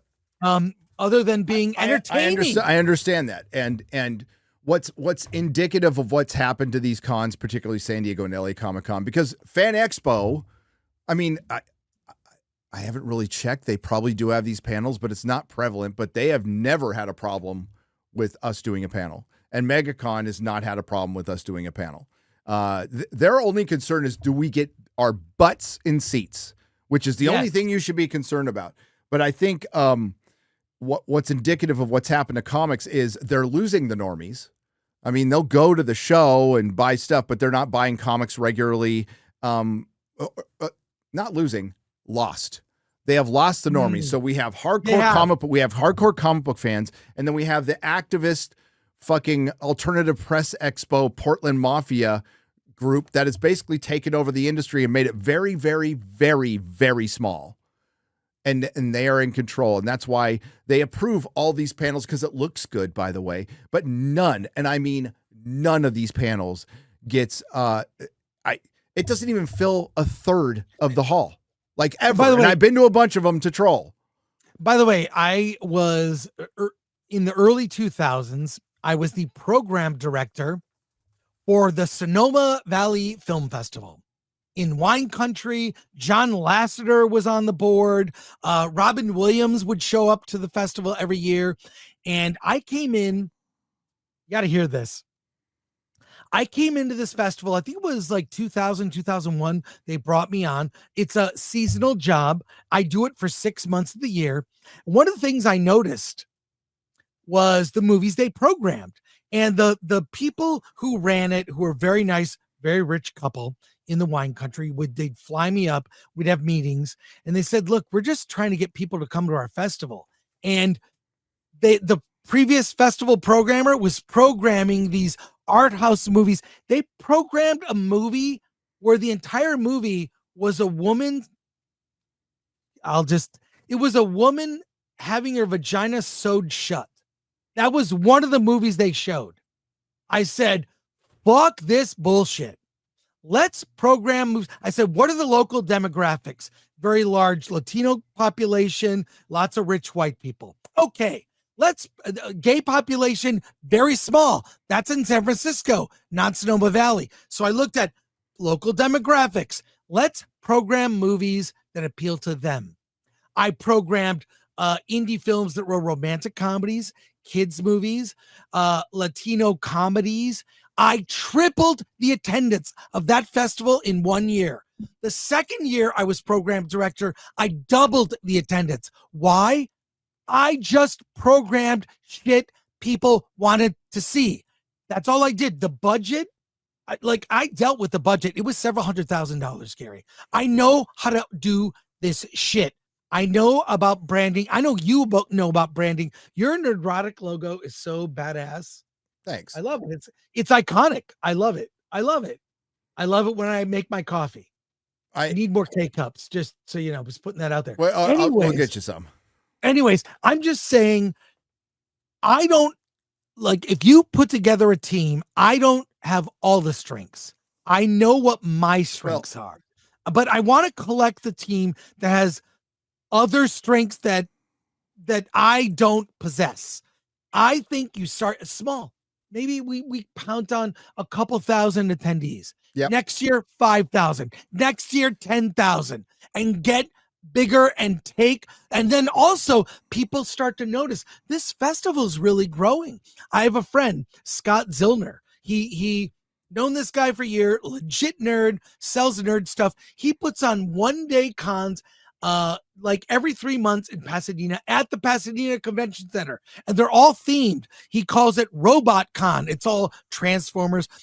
Morphin Con. It's the Power Rangers. He does these specific themed cons that are 1 day, cheap tickets. He fills up the conventions, the Pasadena Convention Center. He gets people in to sign. This can be done. And at this point, because of all this bullshit, it needs to happen. I'm tired of ceding ground to these people in the state I live. where I'm not welcome. I'm not welcome at Sundance. I'm not welcome other places, or they just sort of barely. I have to give San Diego Comic-Con and WonderCon credit, even though I haven't had a panel at WonderCon for a couple years.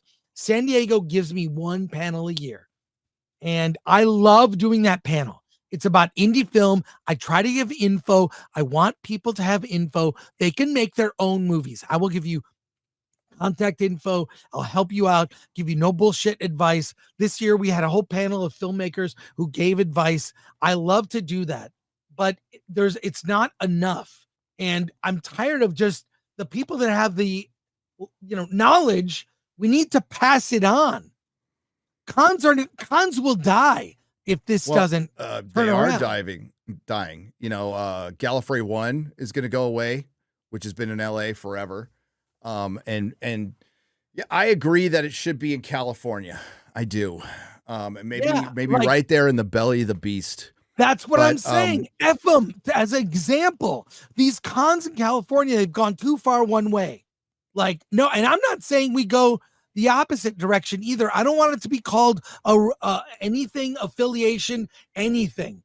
All are welcome. Yeah, I want it to be a con of old. Where we're debating. We could have a panel called ship porn. We could just do a ship porn panel.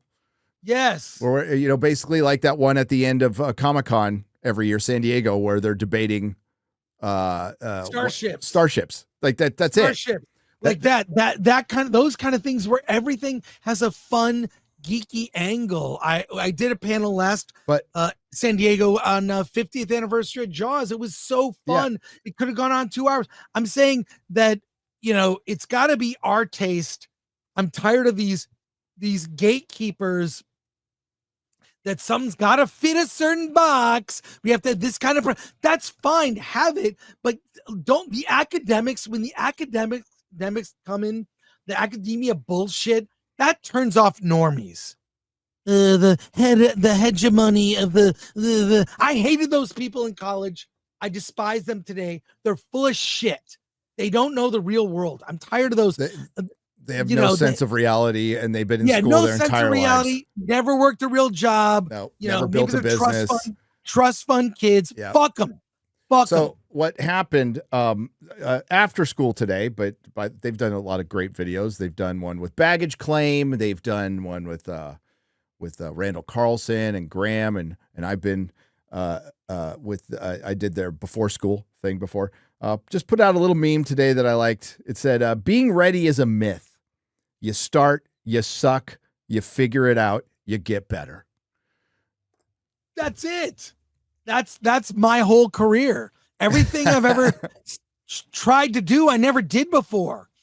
I started a zine when I was 19 that built to a magazine that I sold to Larry Flint, and then did the magazine and got the rights back, turned a website, whatever. I'm just saying, I started a distribution label. I don't know if you know, Gary, in the 90s, Film Threat Video put out like 30 movies, including the first early films of Todd Phillips. There you go. Among others. So I knew all these guys. So LA Comic-Con doesn't want this guy, right? But they want queers in sports comics. So Boston Writer responded to my tweet saying, so what you're saying, it's time for a Nerdrotic Comic-Con. Think about it. You and Chris Gore at the helm, bring in Zachary Levi to promote his new studio, Indie Films. We could bring Angel Studios in. I'm sure they would be completely down, by the way. The whole non-woke YouTube Rumble ecosystem, loop in Benny Johnson and give TP USA a presence. Let folks like that Star Wars girl and Snarky J cosplay lead the cosplayer competitions, live stream all sessions for subscribers. Time to be an alternative. I agree with that. All the fun bullshit has gone away. Yeah. Like that cosplay is consent. Are there inappropriate nerds that probably said or did a few inappropriate things? Yes. Remember there was some weird controversy at Comic-Con one time where a girl they thought something bad happened to a girl. Turns out she was drunk and fell down the stairs. Yeah. That was what really happened. But they couched it like something awful happened to this woman. And that it's like, let's make them fun. Guys, also don't be a-holes. You know, you see hot women in cosplay, be respectful as you should always. Find the Zachary Levi. I don't know about the TPUSA. It's just like, I don't want it to have a one-sided political bent even, or just I would just want it to be, like you said, Gary, fun. I have a lot to tell you. I don't want to say publicly. I want this to be full escapist immersion. I definitely want Benny there. Benny said he was down to be there because Benny understands like the importance of this culture, and we're going to be free to talk about stuff. But I just don't want it to be a bent where like, well, we have to have a gay panel. It's like, no. You know what? We want fandom to be what it was, which was truly inclusive, which was where we could all put that fucking shit aside and enjoy the things we love. But certainly we are free to do a panel that says why 99% of movies are garbage today, because that would definitely be a panel. We could do a panel on the systematic destruction of Star Wars. Stuff you'd never see at a Comic-Con that's actually fucking happened. And not continue this like, oh, the greatness of Star Wars. Like, no, it hasn't been great for 10 years. It's been shit. And we could openly talk about it like regular nerds. And Zachary Levi retweeted Boston Writer and said, let's go. So yeah. And then I started getting emails and DMs and all kinds. And I'm like, okay. So we'll definitely we'll discuss it. I could be sold on it being small. I think it was Craig at Side Scrollers mentioned like he'd worry about security. It's an enclosed event. We've done a ton of meetups with security. I wouldn't worry about security. We'd make sure there'd be plenty there. It's something you have to be concerned about, but it wouldn't stop me from doing this, like at all. So, if we could find the right place, I think it'd be fun. I think it'd be tons of fun. And there's lots of details to iron out, and we got to find out who, I think Melissa's already talked to somebody who's very experienced in these, and I know you have. So yeah. I'm open to it. So I feel like this is necessary. Do I want to do this? I don't. I don't want to run a con. I don't want to begin this thing, but I think it's necessary. Even if it's a small con that acts as an example where people on the internet can go, look at this convention. Look what they're doing. We can be an influence. Where other cons will go, why don't we have fun panels like this? Go ahead, steal the ideas. I don't care. You won't do them as well, but go ahead. You're free. It's fine. It can be a positive influence. Cons have gone too far the other direction, especially in California. And there are too many people that want this here. So I'm determined. I'm having conversations. I'm angry. And I think action can come from that. So, hey, let's go to soups. I mean, I can read a few if you guys want. Yeah, why don't we read soups right now? Because Gary's checking. Okay, so then we have here Ryan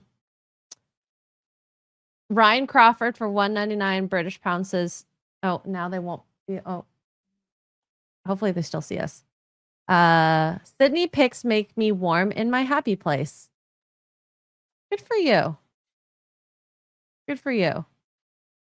Okay, it looks like they can still see us, so that's good.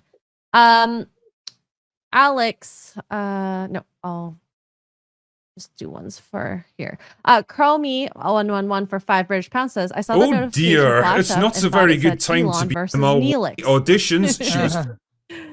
Okay.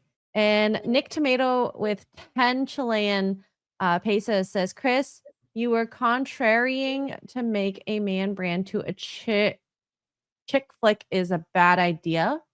By the way, I didn't watch any Star Wars, not even the original. Oh my goodness. I have no idea what you mean by that comment or what the context was.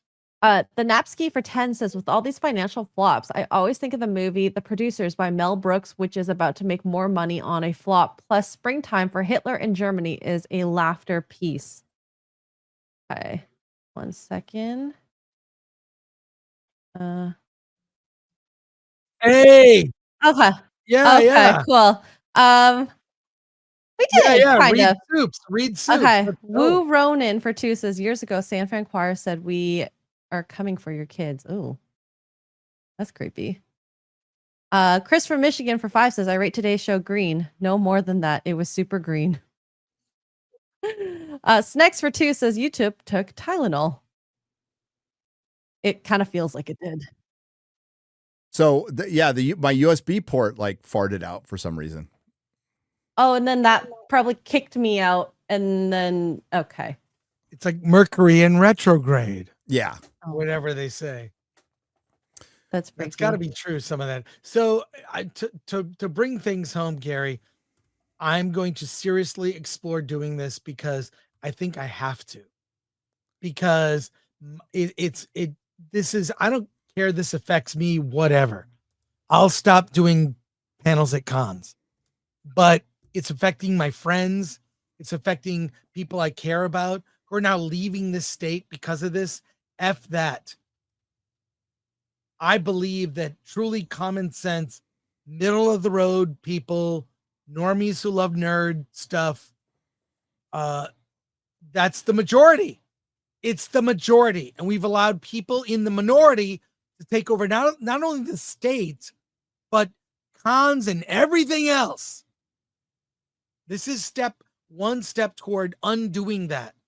And it'll take years, but the legacy we could leave is starting some event that is a guiding light of like, hey, we're doing this. We're going to start small. We'll grow it every year, but you can do this too.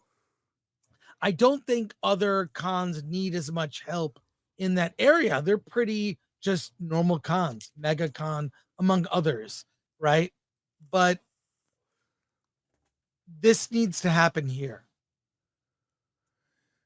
I think, people were asking like where it should be. And I think it has to be in the belly of the beast. I think it has to be there, which makes it a little more expensive, even for a small hall. But we'll see. We'll see. Because like the one thing I can't do, and I know other like content creators can't do, is stop making content. Like they can't stop working on their YouTube channels. And this is going to take a lot of planning, like a lot. So just being realistic about it. But I know how to do that. And I'm not good at everything, but I know people who are good at parts. Because I'm not. It's a team sport. It does involve a team. We had a team of like 30 people working on Sonoma. Only a couple people were paid, and it was all volunteer. And we pulled off like a weekend event, brought in filmmakers from all over, put on panels, and there were panel discussions and parties, and it was event planning. That's a skill, and you can get people to do that. Mm-hmm. You can, and it's getting it's hurting the cats, getting anybody else involved who wants to be involved. There's that factor too. So just trying to be realistic about this. Hang on. I have to bring one thing up. Read a couple super chats. Okay. So let's see here. Zoroaster for 5 says, I would love to know Chris and Gary's take on The Endless Summer by Bruce Brown, one of my favorite movies of all time. I haven't seen that in years, since I was a kid. I remember it was on TV or something, and I don't know, it's an older movie that I don't remember. Endless Summer. It's a surfing movie, right? The surfing movie. Yeah. Played it at the La Paloma Theater all the time in Encinitas. I've seen it a lot. It's good. It's good. Hawk 23 for 10 Australian. On holidays drunk, it's 2 a.m. The first time catching my fave show live. Thanks, legends. Yeah, this one's been a fucking mess today. Oh, sorry. It's been a fucking mess today. Hang on.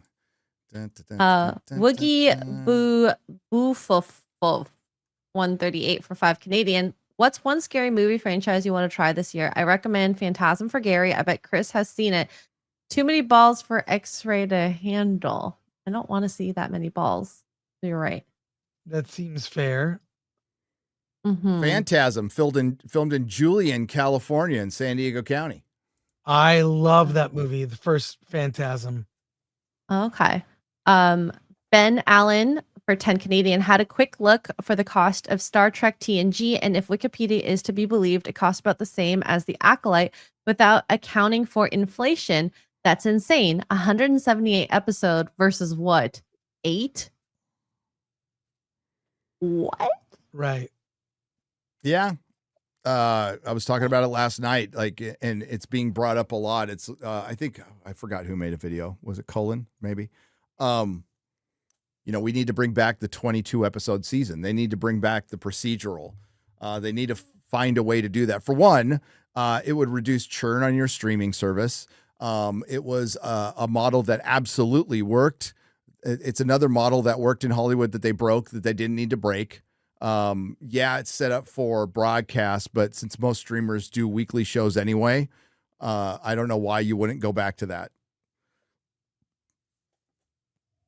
Character-driven work. It would also cultivate more talent. You know, that's what they're missing. So they're missing, and as Chris mentioned, in indie films, that's your minor leagues, man. You need that to cultivate talent. Instead, they're just plucking it right out of school, or they're bringing in like bloggers, you know, based on how they look and who they fuck. That's not really a great basis of for a writer for Star Wars, we'll say. Dragonzord 797 for $20 says, not sure if you guys talked about this, but thoughts on the Riyadh Comedy Festival. We talked about it yesterday on Real BBC. Yeah. I, for one, am mortified that Pete Davidson, whose father died in 9/11, happily took their blood money to perform in Saudi Arabia. You know what I think would be funny is if people did AI videos of them doing stand-up there and the jokes they can't tell, the real jokes that they should tell if they had balls. Well, are they going to be free to roast Saudi Arabia? That's the question. That's what it should be, a Saudi Arabia roast. Yeah. Apparently not, because Tim Dillon was going to go and he made a slavery joke, and now he's not going. He was going to go? He was, yeah. He got fired from it. Cole Hauser, rah for I think Rogan going? No. Dave Chappelle's going. Bill Burr is going, and Whitney Cummings. What a bunch of fucking hypocrites. Dave Chappelle, whatever. But Bill Burr and Whitney Cummings, who goes whichever way the fucking wind blows, she's a fucking phony. And Bill Burr's a phony who's called out America, and his wife said shit like this is a slave state, but man, totally cool to go over there. Okay. Now, if you're a comedian that just fucking roasts everything and you go over there and you roast everything, okay, fine. But what they were getting paid anywhere between $300,000 and $1.5 million for an appearance. Now, one could argue, does Dave Chappelle and Bill Burr need the money? Probably not. You are not entitled just because someone is a black critic, director, or actor. I don't go to watch a show or a movie just because of black representation. All I care about is a great story and acting. Praise Allah. Hail Kohauser. Thank you. Duke Devil 95 has gifted 10 Nerdrotic memberships. Thank you, Duke Devil, for $50. Hail, brother. And for $25, he says, the only reason we still have Netflix is that the missus has become addicted to Nordic noir murder shows. And, of course, Great British Bake Off. X-Ray Girl looks like she's in a hostage video today. Blink if you need water or food or snacks. Could you tell if she's blinking?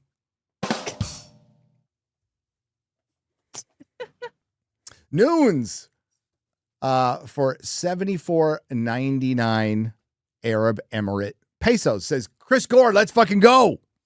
I agree. Let's go. Let's go. Andrew Fay for $49.99. Thank you very much. Do a con.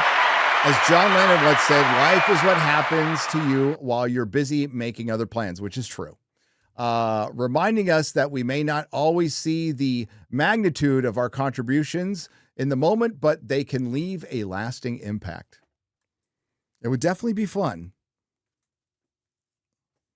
But would it be a situation, Chris, where do we do hotel packages, or do we just like, here's the con? No, you get their passes. You sell passes. We could even do a crowdfund just to at least get some startup money, where you're pre-buying the badge. I think what we would need is a venue and a date.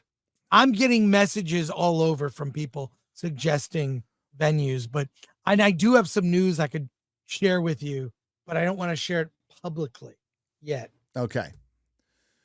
We should talk after you read. Joey Medj, sorry, Joey, for $20 says, Chris, when you get this started and need volunteers, I would love to volunteer and help out getting a good con in California. There we go. That's awesome. Eric Peterson for $5 says, Gore rocks. I appreciate you, my man. Do you have any early Dune rumors? There is one. Ooh, what is it? Timothy Chalamet has been spotted. His head is shaved bald. He's been spotted. They cover his head. I'm not going to tell you, something happens horrible in the Dune Messiah story, and something happens to Paul. He has no hair. That makes sense, but yeah. So, but no rumors about the story or anything, but that's pretty interesting. Jim Heimerl for $5 says, X-Ray Girl, your Canadian internet is running low on maple syrup. Well, it's California internet, actually. California and Texas internet. The Holy Cleric for $10 says, Chris, where do we invest? Let's go, baby. There'll probably be a crowdfund, but that's once we nail down details, which details includes a name, a mission statement. Every project I've ever done, this sounds, Gary, this is going to be the gayest thing I ever say. Oh boy. Are you sure? I'm ready. Yeah, I'm pushing it. But I always, when I do a thing, I make a mission statement. It's for myself. Yeah. That makes sense. It's like, what am I trying to do? When I did Attack of the Dock, I did a whole outline of the movie, and then I did a mission statement. And everyone that worked on it read that. It's like, this is what I'm trying to do. Film Threat has one. Award This has one. Any project I do. So it'll be, this may be, who knows, maybe before the end of the year, that be pushing it, but we'll talk, Gary. I got a lot to tell you. I can't say out loud right now. AJ Lee for $9.99. Drag to a lo-fi concert in San Francisco next to Chase Center. Many Indian and Chinese workers walk by black security guards at door of Uber office, not even greet or look at them. Woke DEI hypocrite assholes. Alex for $5. Hey, Gary, I see you got a bass behind you. What make and model is it? And did you ever play it in a band? If so, what genre did you play? That is my Gibson Explorer, and I got it just because it's an Explorer. I like their pretty cool basses. They're metal basses. No, I played in like a garage band many years ago, but not with that. That is just for fun. That is for fun. And I play rock, punk rock, blues. It's kind of what I know. I'm not very good. I'm okay. But yeah, that's it. It's just for fun. Shane Smith for 10 British pounds. Hey, Gary, are you still going to review Dexter Resurrections? I'm going to watch it, and I'll probably end up doing a review probably on Nerdrotic Daily. Can you wish my daughter, Faith Buffy Mills, happy 5th birthday? She listens to you. I'm sorry. While you do you got a young fan, love from BAM. For Birmingham. Why did I say BAM? It's BHAM. So it's Birmingham, UK. Simon, happy birthday, Faith Buffy Mills. I'm guessing I know what you're a fan of. Happy birthday. Happy birthday. That guy for $10 says, Gary, I know it can feel lonely in sobriety, isolation, that wasted money, time lost to nothingness, and no self-respect. Wait, never mind. I forgot. You're surrounded by gamers. Hail recovery. Hail recovery. A Walter Einstein frog for $4.99. Everything looks bad now because they do lighting in post. They light everything as bright as possible on set and do the shadows with CG. Oh, I've heard that. Yeah. That's why everything looks so flat and desaturated.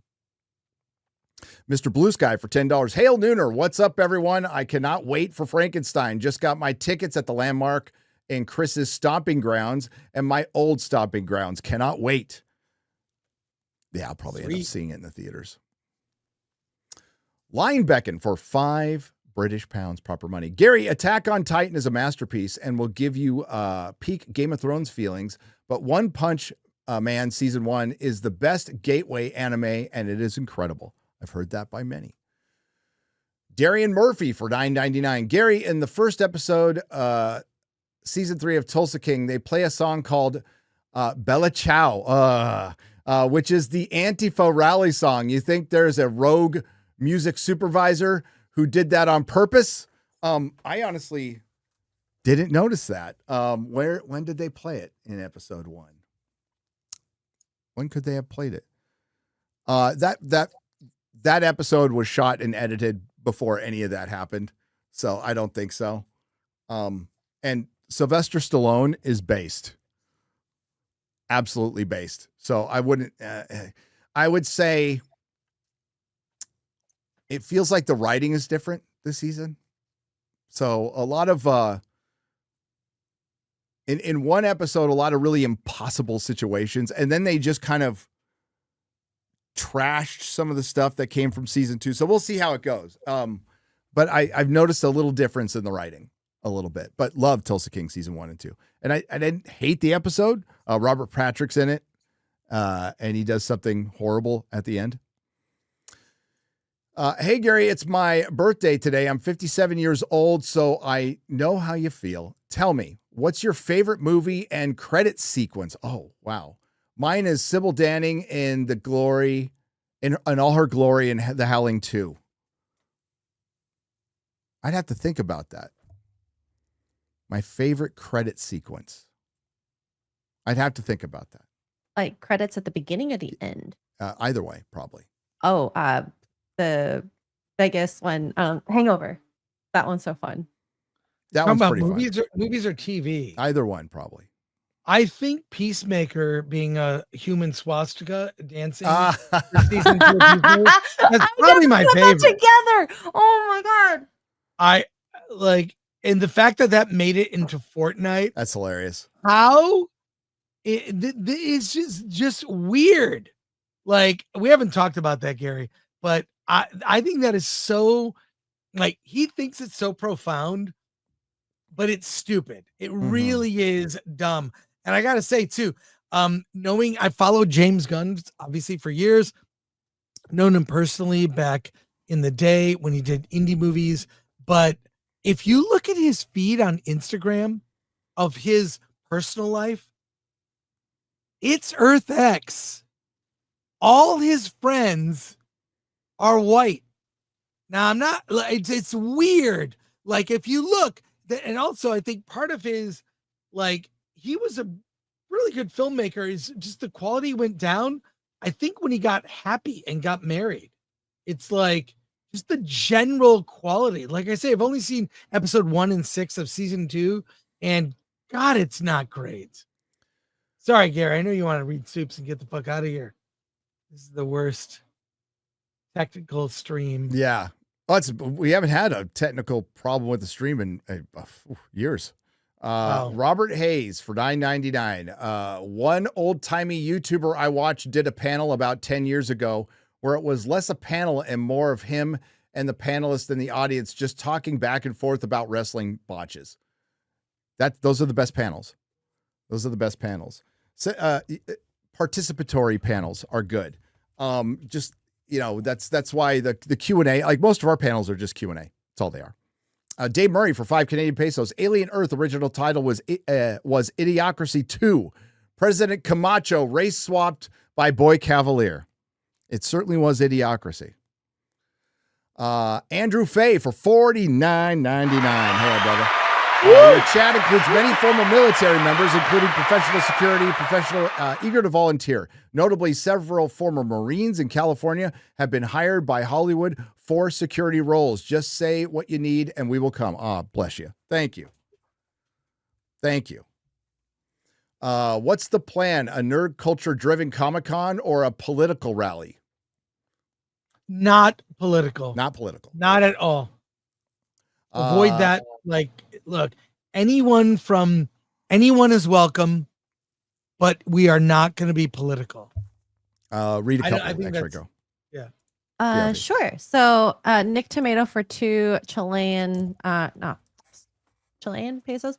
Again, never saw Star Wars ever. Good for you. English Batchers for 10 British pounds says, Chris Con, this is the right timeline. Please make it happen, dude. Yep. And Canada Postal Worker 199 for 5 says, looks like Christmas is canceled for a second year in Canada. Post office is on strike again. All I wanted for Christmas was my Canadian marketplace goods. Wait, they can ship a UPS. Keep on striking. Yes, they can. Jason Sputtik for 2 says, blame YouTube to the tune of blame Canada. Yes. Well, I think the first one was YouTube. The second one, like this, I mean, it just happens on my PC once in a while, like a USB port just wants to stop working, and all you have to do is just unplug it and plug it back in. Oh, that's so strange. Well, I have everything. Everything's married to one. I have that box, the switcher box, so everything is on that. Yeah. Everything is on because I have 2 computers. So we have the Meta PC that we exclusively stream on. That's all we do on it, and then I have the other one I record videos on. Cyberchud 2077 for $4.99 says the best YouTube thumbnail about Transformers was Salty's back when Ellen Page decided to become Elliot Page. Yes, I remember. What was the thumbnail? It was Elliot Page in a transform. You have to find it. It's so fucking funny. So it's Salty's back when Ellen Page decided to become Elliot Page. Turned her into Transformers. No title, just more than meets the eye. Oh my God. Hail Salty. Wired Eddie for $4.99. Another one on Netflix is Chip and Potato. Yes, gender neutral bathrooms for children, LGBTQ themes. Yep. Well, I mean, that's being pushed in our public. Is despite the clapback we've seen many years, and the tide is turning. That's being taught in a local public school right now. Well, it's weird. Like there's a lot, every time I see bathrooms in a lot of places, it just says there's singles and it says all genders. Yeah, that's in California. That's like Trader Joe's. They do that shit in Austin and in Houston, but like not where I am. Yeah. Not where I am. Thank God. Yeah. And if that's your solution, by the way, to have another bathroom that you can have as a family changing room or a single-use bathroom, then let that be your solution. I am fine with that solution. Yeah. I am not fine with a dude going into a girl's bathroom. Not fine with that solution at all, ever, especially when there's young girls in there. It's bad enough when there's adult women. That's not right either. But we have to think about the young girls and the guy who just got popped on Twitter who was jerking off in front of fucking little girls. Like, of course it's going to invite that shit in. Oh, disgusting. Of course it's going to invite that shit in. But like I said in the last couple of streams, they want to destabilize the system. They want you to capitulate. They want you to be worn down, and they want to destroy it so they can come in and fix it in their new globalist image. Digital IDs, UK. They had that solution for your immigration crisis. How does that feel? The immigration crisis that they created. And I'll visit as in Drinker in prison. Yep. It's October 1st. Spooky season is officially here. It is. It is. Every October 1st, I make sure to fire up in my workout Black Number 1 by Typo Negative. The long version. The long version. That's my official start to Halloween song. What are your top 3 favorite and or best horror movies? Night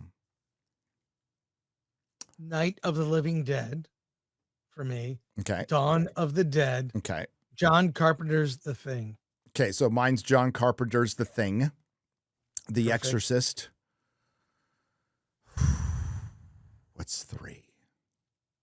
Cabin in the Woods for me.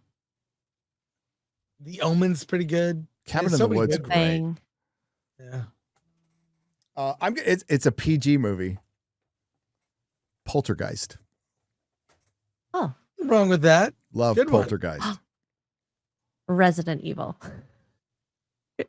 Unabashedly. Love that movie. Cabin in the Woods is great, though. That's a All great. right, I gotta pee. I'll be right. Go I'll pee. be right back. Lance for $4.99. The acceptance of Oscar Isaac playing Victor Frankenstein is the same path that led us to Black Snape. F this movie.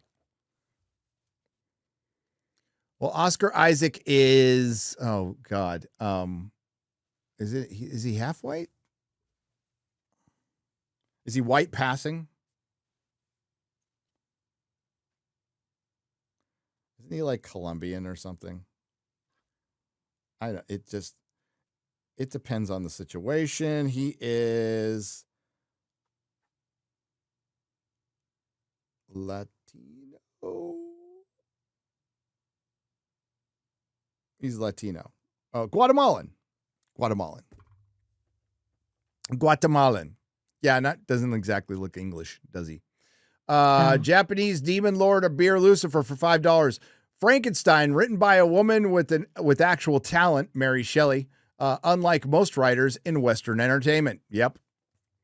Glad to see you're respectful and say everything in subjective and or force your opinions on anyone. It shows a lot about your character. You watch No Safe Spaces. Movie Erotic for $5. I have not watched No Safe Spaces.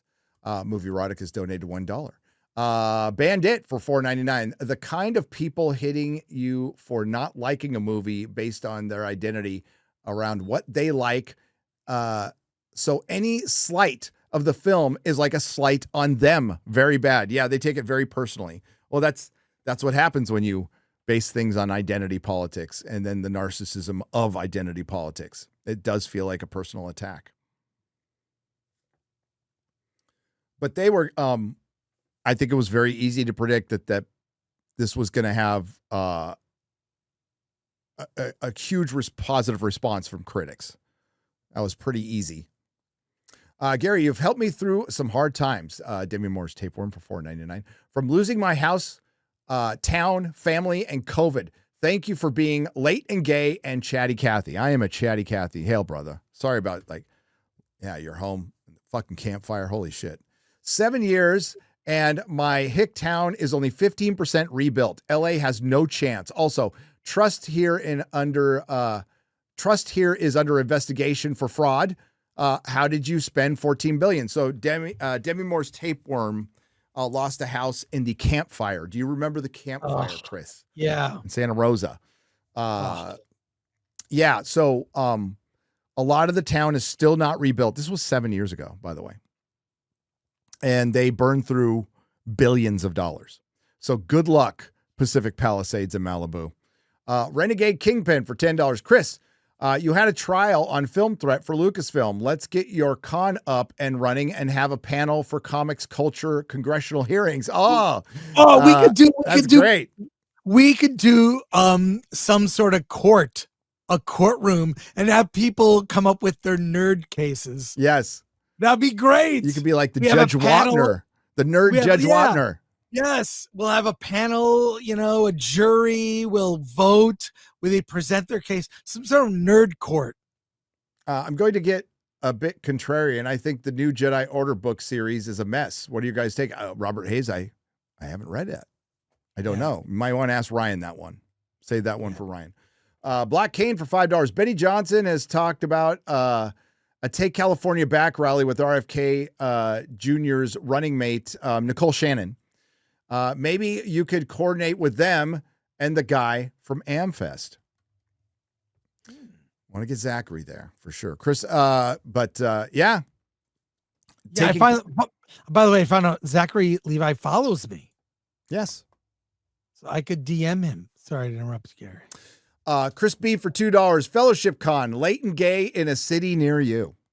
Yeah, nothing would start on time. Robert Hayes for $4.99. There's a little convention on center in Torrance. You could use a convention center in Torrance, California. I'm getting suggestions all over the place. Ontario, California, just Pomona, there are so many venues because economy's not great in California. No, like WonderCon's empty. LA Con was pretty empty, but partially because these two were going to try to come in and alleviate. So WonderCon was moved to Anaheim to alleviate what was considered the pressure on San Diego Comic-Con. You remember that, Chris? Because WonderCon used to be in San Francisco, but Moscone got too expensive. But the WonderCons in San Francisco were the best WonderCons ever. Oh, it was so fun. Bar hopping, hanging out with people like John Schnepp. I met you there. You there at WonderCon in San Francisco. It was great. What was that 2011 or something? 2010? Maybe? 2011, 12. 2011 and 12. Yeah, around that. Also, I remember 300 premiered there, and they had the 300. They had the soldiers. Remember that? And then V for Vendetta premiered there, and that's where all the masks started showing up. I remember going to a panel with Ryan Reynolds, and he had a panel and showed the Green Lantern trailer. Yep. That was WonderCon San Francisco. Josh for $4.99. Every service with kids content should have a whitelist capability by law that the way kids can see only the content parents approve. Well, I mean, Josh, here's something. COPA. There's COPA here on YouTube, right? That whole you got to mark that you're either child friendly or not.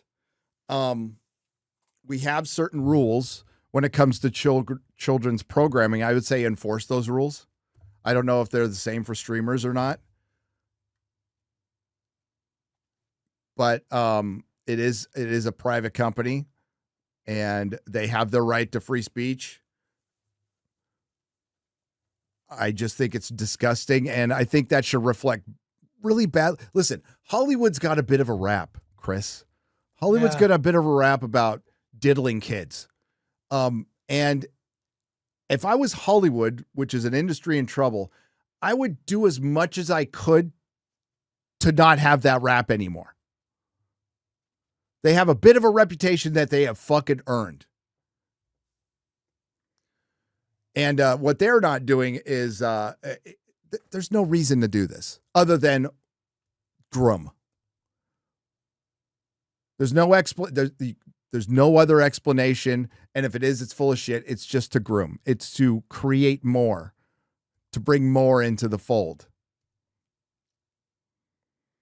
So yeah, it's evil. Toxic Fandom Fest, take my money. Dang it, says Marty for $1.99. D for $20. Chris, there's an article on Film Industry Watch titled Cinema's Formula for Awards and Festivals, the Humiliation and Vilification of Men. Would love your thoughts about it.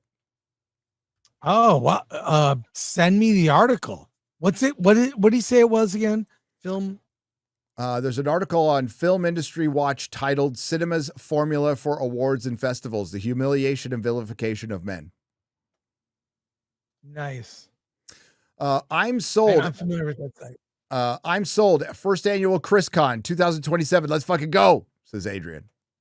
The 70s rock fan for 5 Canadian pesos. Nerdrotic Comic Con. Great idea. I'd like to host a panel on Korean movies. You can, dude. You can. You know enough about them for sure.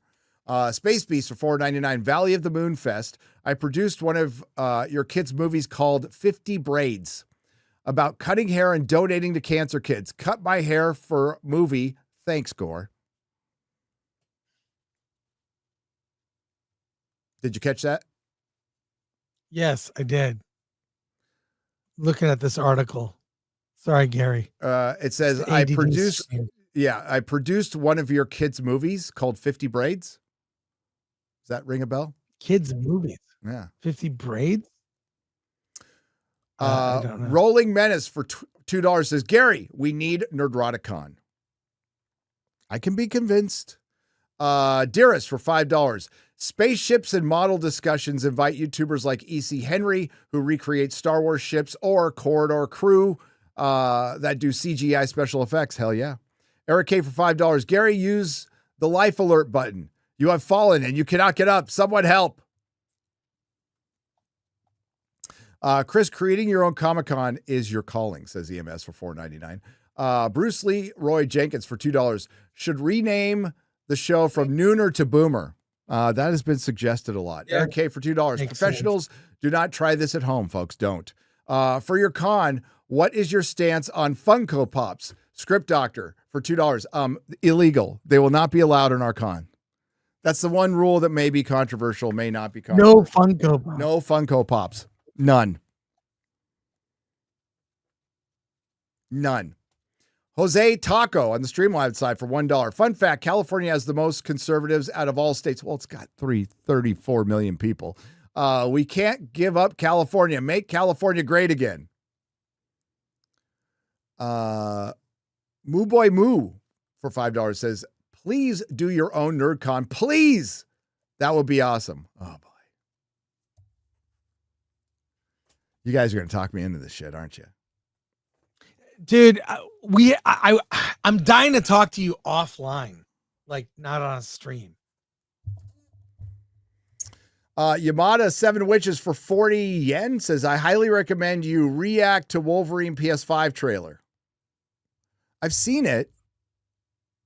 I saw the Sentinel, but it's got Sweet Baby Inks involved in that game.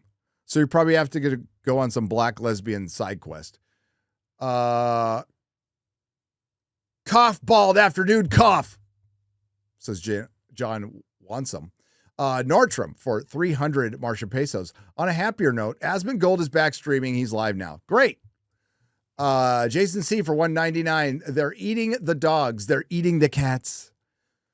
Dave Breen, thank you for the 99-cent super chat. What? You didn't have to tell on me. He snitched you out. Sorry. John Platt is gifted one Nerdrotic membership for $5. Thank you. Matthew Hammond for $2. Where is the creativity in original TV theme songs? It's gone. Man, I've been racking my brain for credit because I know there's a couple credit sequences that there's ones that draw you into the movie that are like just good music and good imagery. And then there's all the Bond credit sequences that are great. Oh. Reverend John for $2. Toxic Avenger is streaming now and need y'all's input if I get around to seeing it.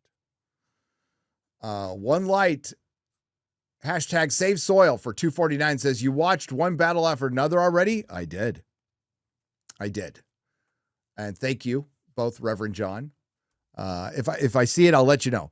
Marty for $1.99. Have a panel of Kerp talking Q&A conspiracies. A Kurt Metzger panel would be awesome. Oh my God. Matthew Hammond for $2. Watch Chrissy's great interview with Daniel Knopf.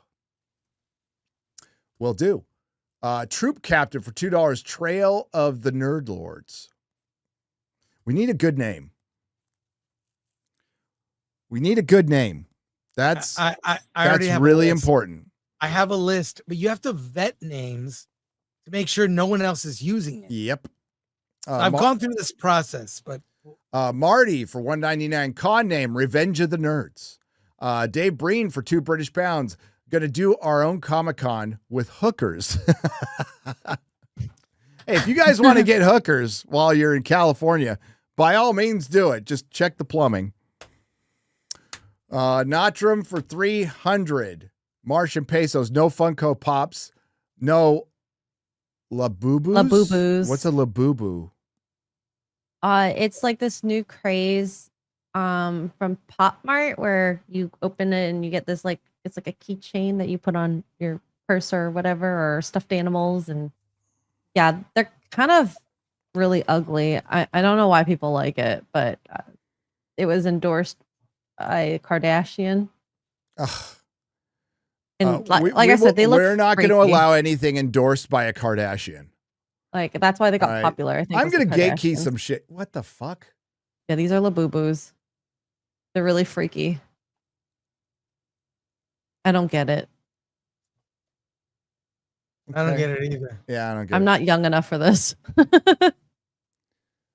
I'm not high enough. Like at all. Maybe you need to be high for that. I don't know. All right. So and no bullshit. No bullshit. Well, there's a really good book called The No Asshole Rule that I've read, and you know, that really is a good filtering mechanism for whether to work with people or not. While cosplay is not consent, we definitely don't want cosplayers there who are wearing like 2 strings to get upset if people are ogling them. Yeah. It's going to be a normal con. If we got like Lilu and her ace bandages, you're going to get looked at. Okay. You're going to get looked at. Barton Bell for $5. Nerdroticon, Revenge of the Nerds. And then Gamer Gramps for $2 says, somebody tell me what's the hate on Funko Pops. I hate everything they represent. And Gamer Gramps, I sold them back in the early days. That's how long they've been around. Because I remember when they were still bobbleheads. Remember that, Chris? They had a little spring. So they popped up early days, and it was kind of a novelty and whatever. But it was the start of that. Well, it's in the mid of that cutesy bootsy, making our comic characters all cutesy wootsy. Right around the time Scotty Young variants were really hot. And I sold them. I never had any. I like the art of action figures. I like articulation. I like them well painted, and it just looked like this mass produced low effort thing. I just hate everything about them. And now they truly represent like the fake geek. They do. Now, if you have a couple, I'm not judging you. It's fine. Somebody actually sent me one, a Funko Pop TARDIS. But yeah, I'm not a fan. In my area, DC Compact comic outsold manga for the first time. Compact comic? Oh, they're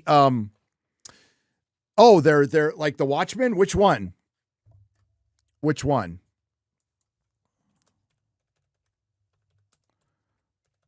Is it at one store though? Oh yeah. So what they're doing is they're a compact comic, Chris, is a very affordable, like somewhat not manga size, but smaller version of like All-Star Superman, Watchmen, and they're priced pretty well. I think they're like $10. Correct me if I'm wrong, chat. They're $10. I think it's a great idea. It's a great idea that they used to fucking do. They used to do paperback comic books. They used to do them all the fucking time. But making them smaller and cheaper, why not? I think they're pretty cool. All right, we're going to wrap it up there. Oh, wait. Yeah, we got one more. Gary, the Padres are playing. If we lose, I'm going to blame you for not wearing your SD hat. Well, it's because it wasn't close to me. Okay, I'll check. Hopefully we win today.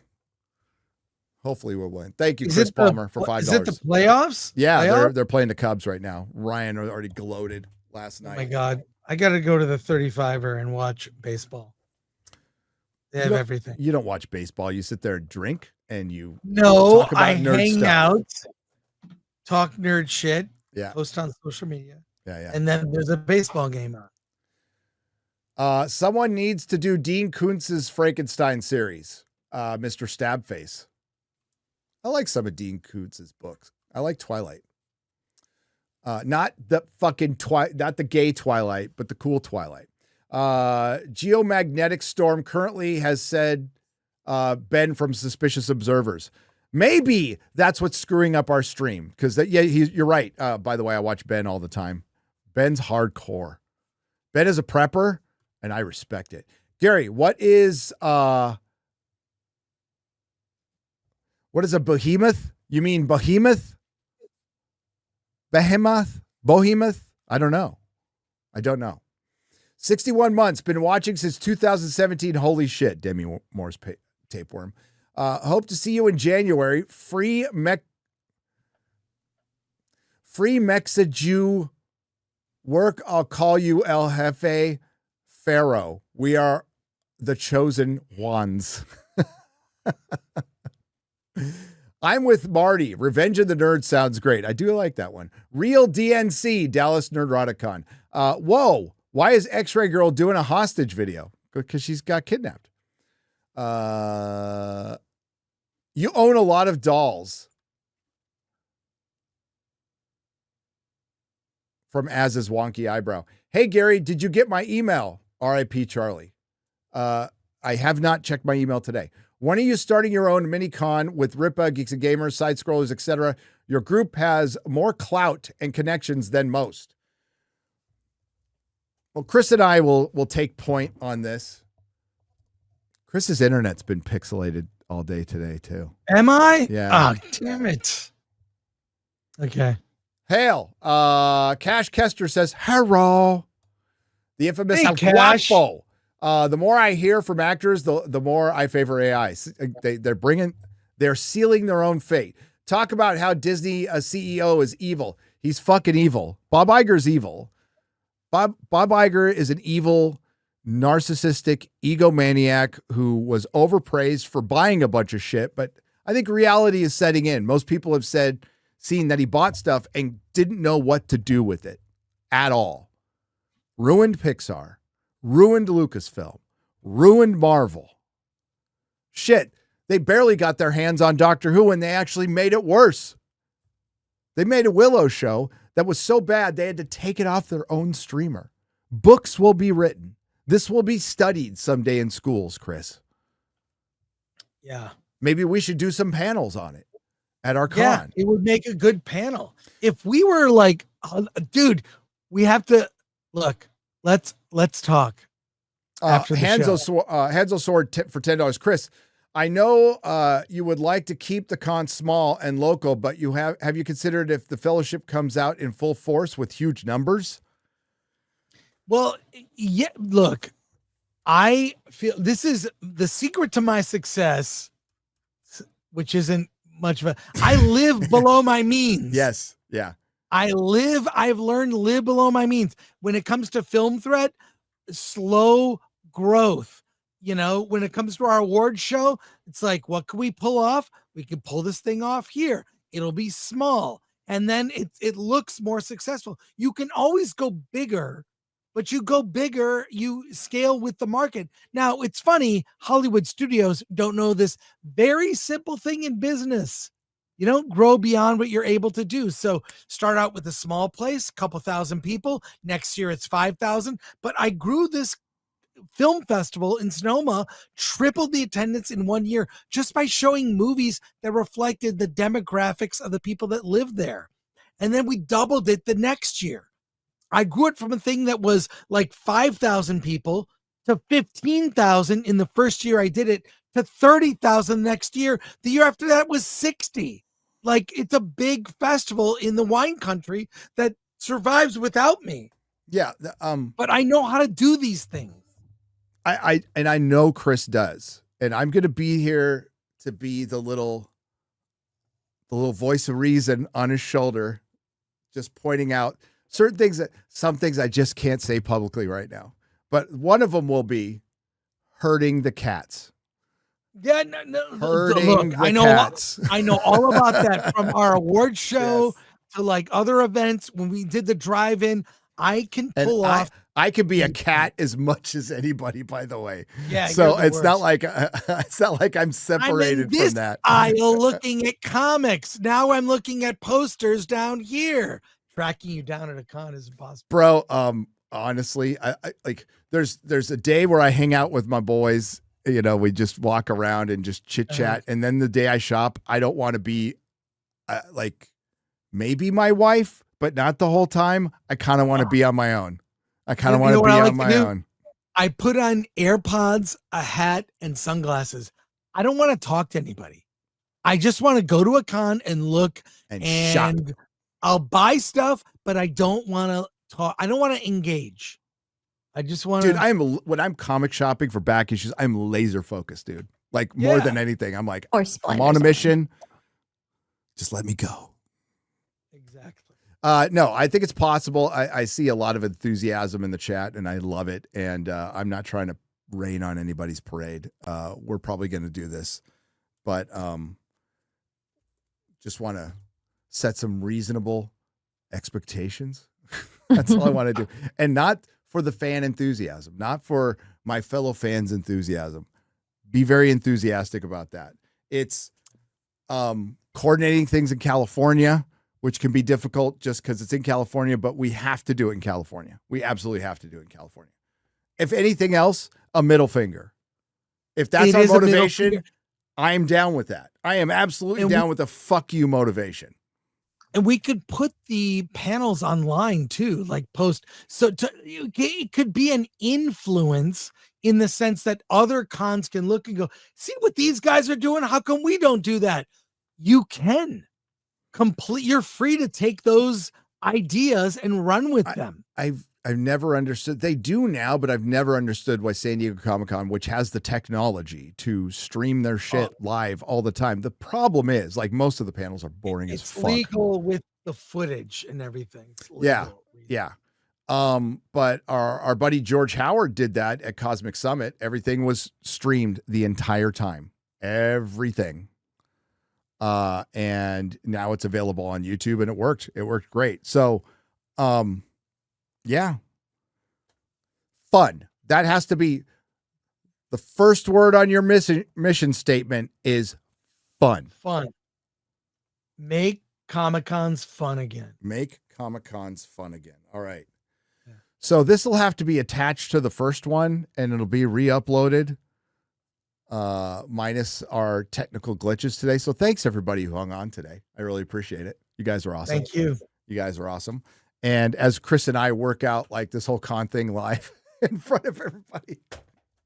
Well, you saw how angry I got. It's like, that's why I wanted. All right, I got to do a stream in like under 40 minutes. I know. And I want to talk to you. Okay. Let's end it. So we're no more soups. Do we have any more? X-Ray Girl? Yeah, we do. So let me just run through these. TNA Project $4.99. Chris's stream is pixelated because he wants to color correct his post-production. And Marty for $9.99. They've taken everything from us. They called us incels and domestic teas. They retconned our youth and shamed us for our passions and preferences. This time we get our revenge of the nerds. Larry Escher for 2 says perfect con names. X-Con for Gary and Con. K-A-H-N con. Con is funny. X-Con is funny. Definitely funny. Yamada and the 7 Witches for 100 yen says comics didn't sell much compared to manga in bookstores nearby, but when DC Compact Comics came, they sold out because you get 12 issues of comics, just $10. It's $10. So the price point, see, there it is. Price point. They need to. I know corporation ever makes things cheaper, but they need to do that. And I think, I know some people are against this, but absolutely bring back pulp. Okay, as we end the stream, members only banana eating contests between X-Ray Girl and I. So keep watching if you're a member. That's not. I never agreed to this. That's not happening. First of all, I'm starving. Eat. I'm going to eat. I ate on a stream last night. I felt terrible doing it, but or I'm eating this banana. Eat it the long way. Oh God. That's the only way you can eat it like you love it. There you go. Oh no. Hey everybody, again, I really appreciate you guys making it, staying through all the technical difficulties. Love you guys. Hail the fellowship. Let's do a fucking con. Let's go. Let's do it. Let's do it. And thanks to the Nerdrotics. Thanks to everyone who left a super chat donation. You help keep the lights on. We will be back next Wednesday. And may the wings of liberty never lose a feather.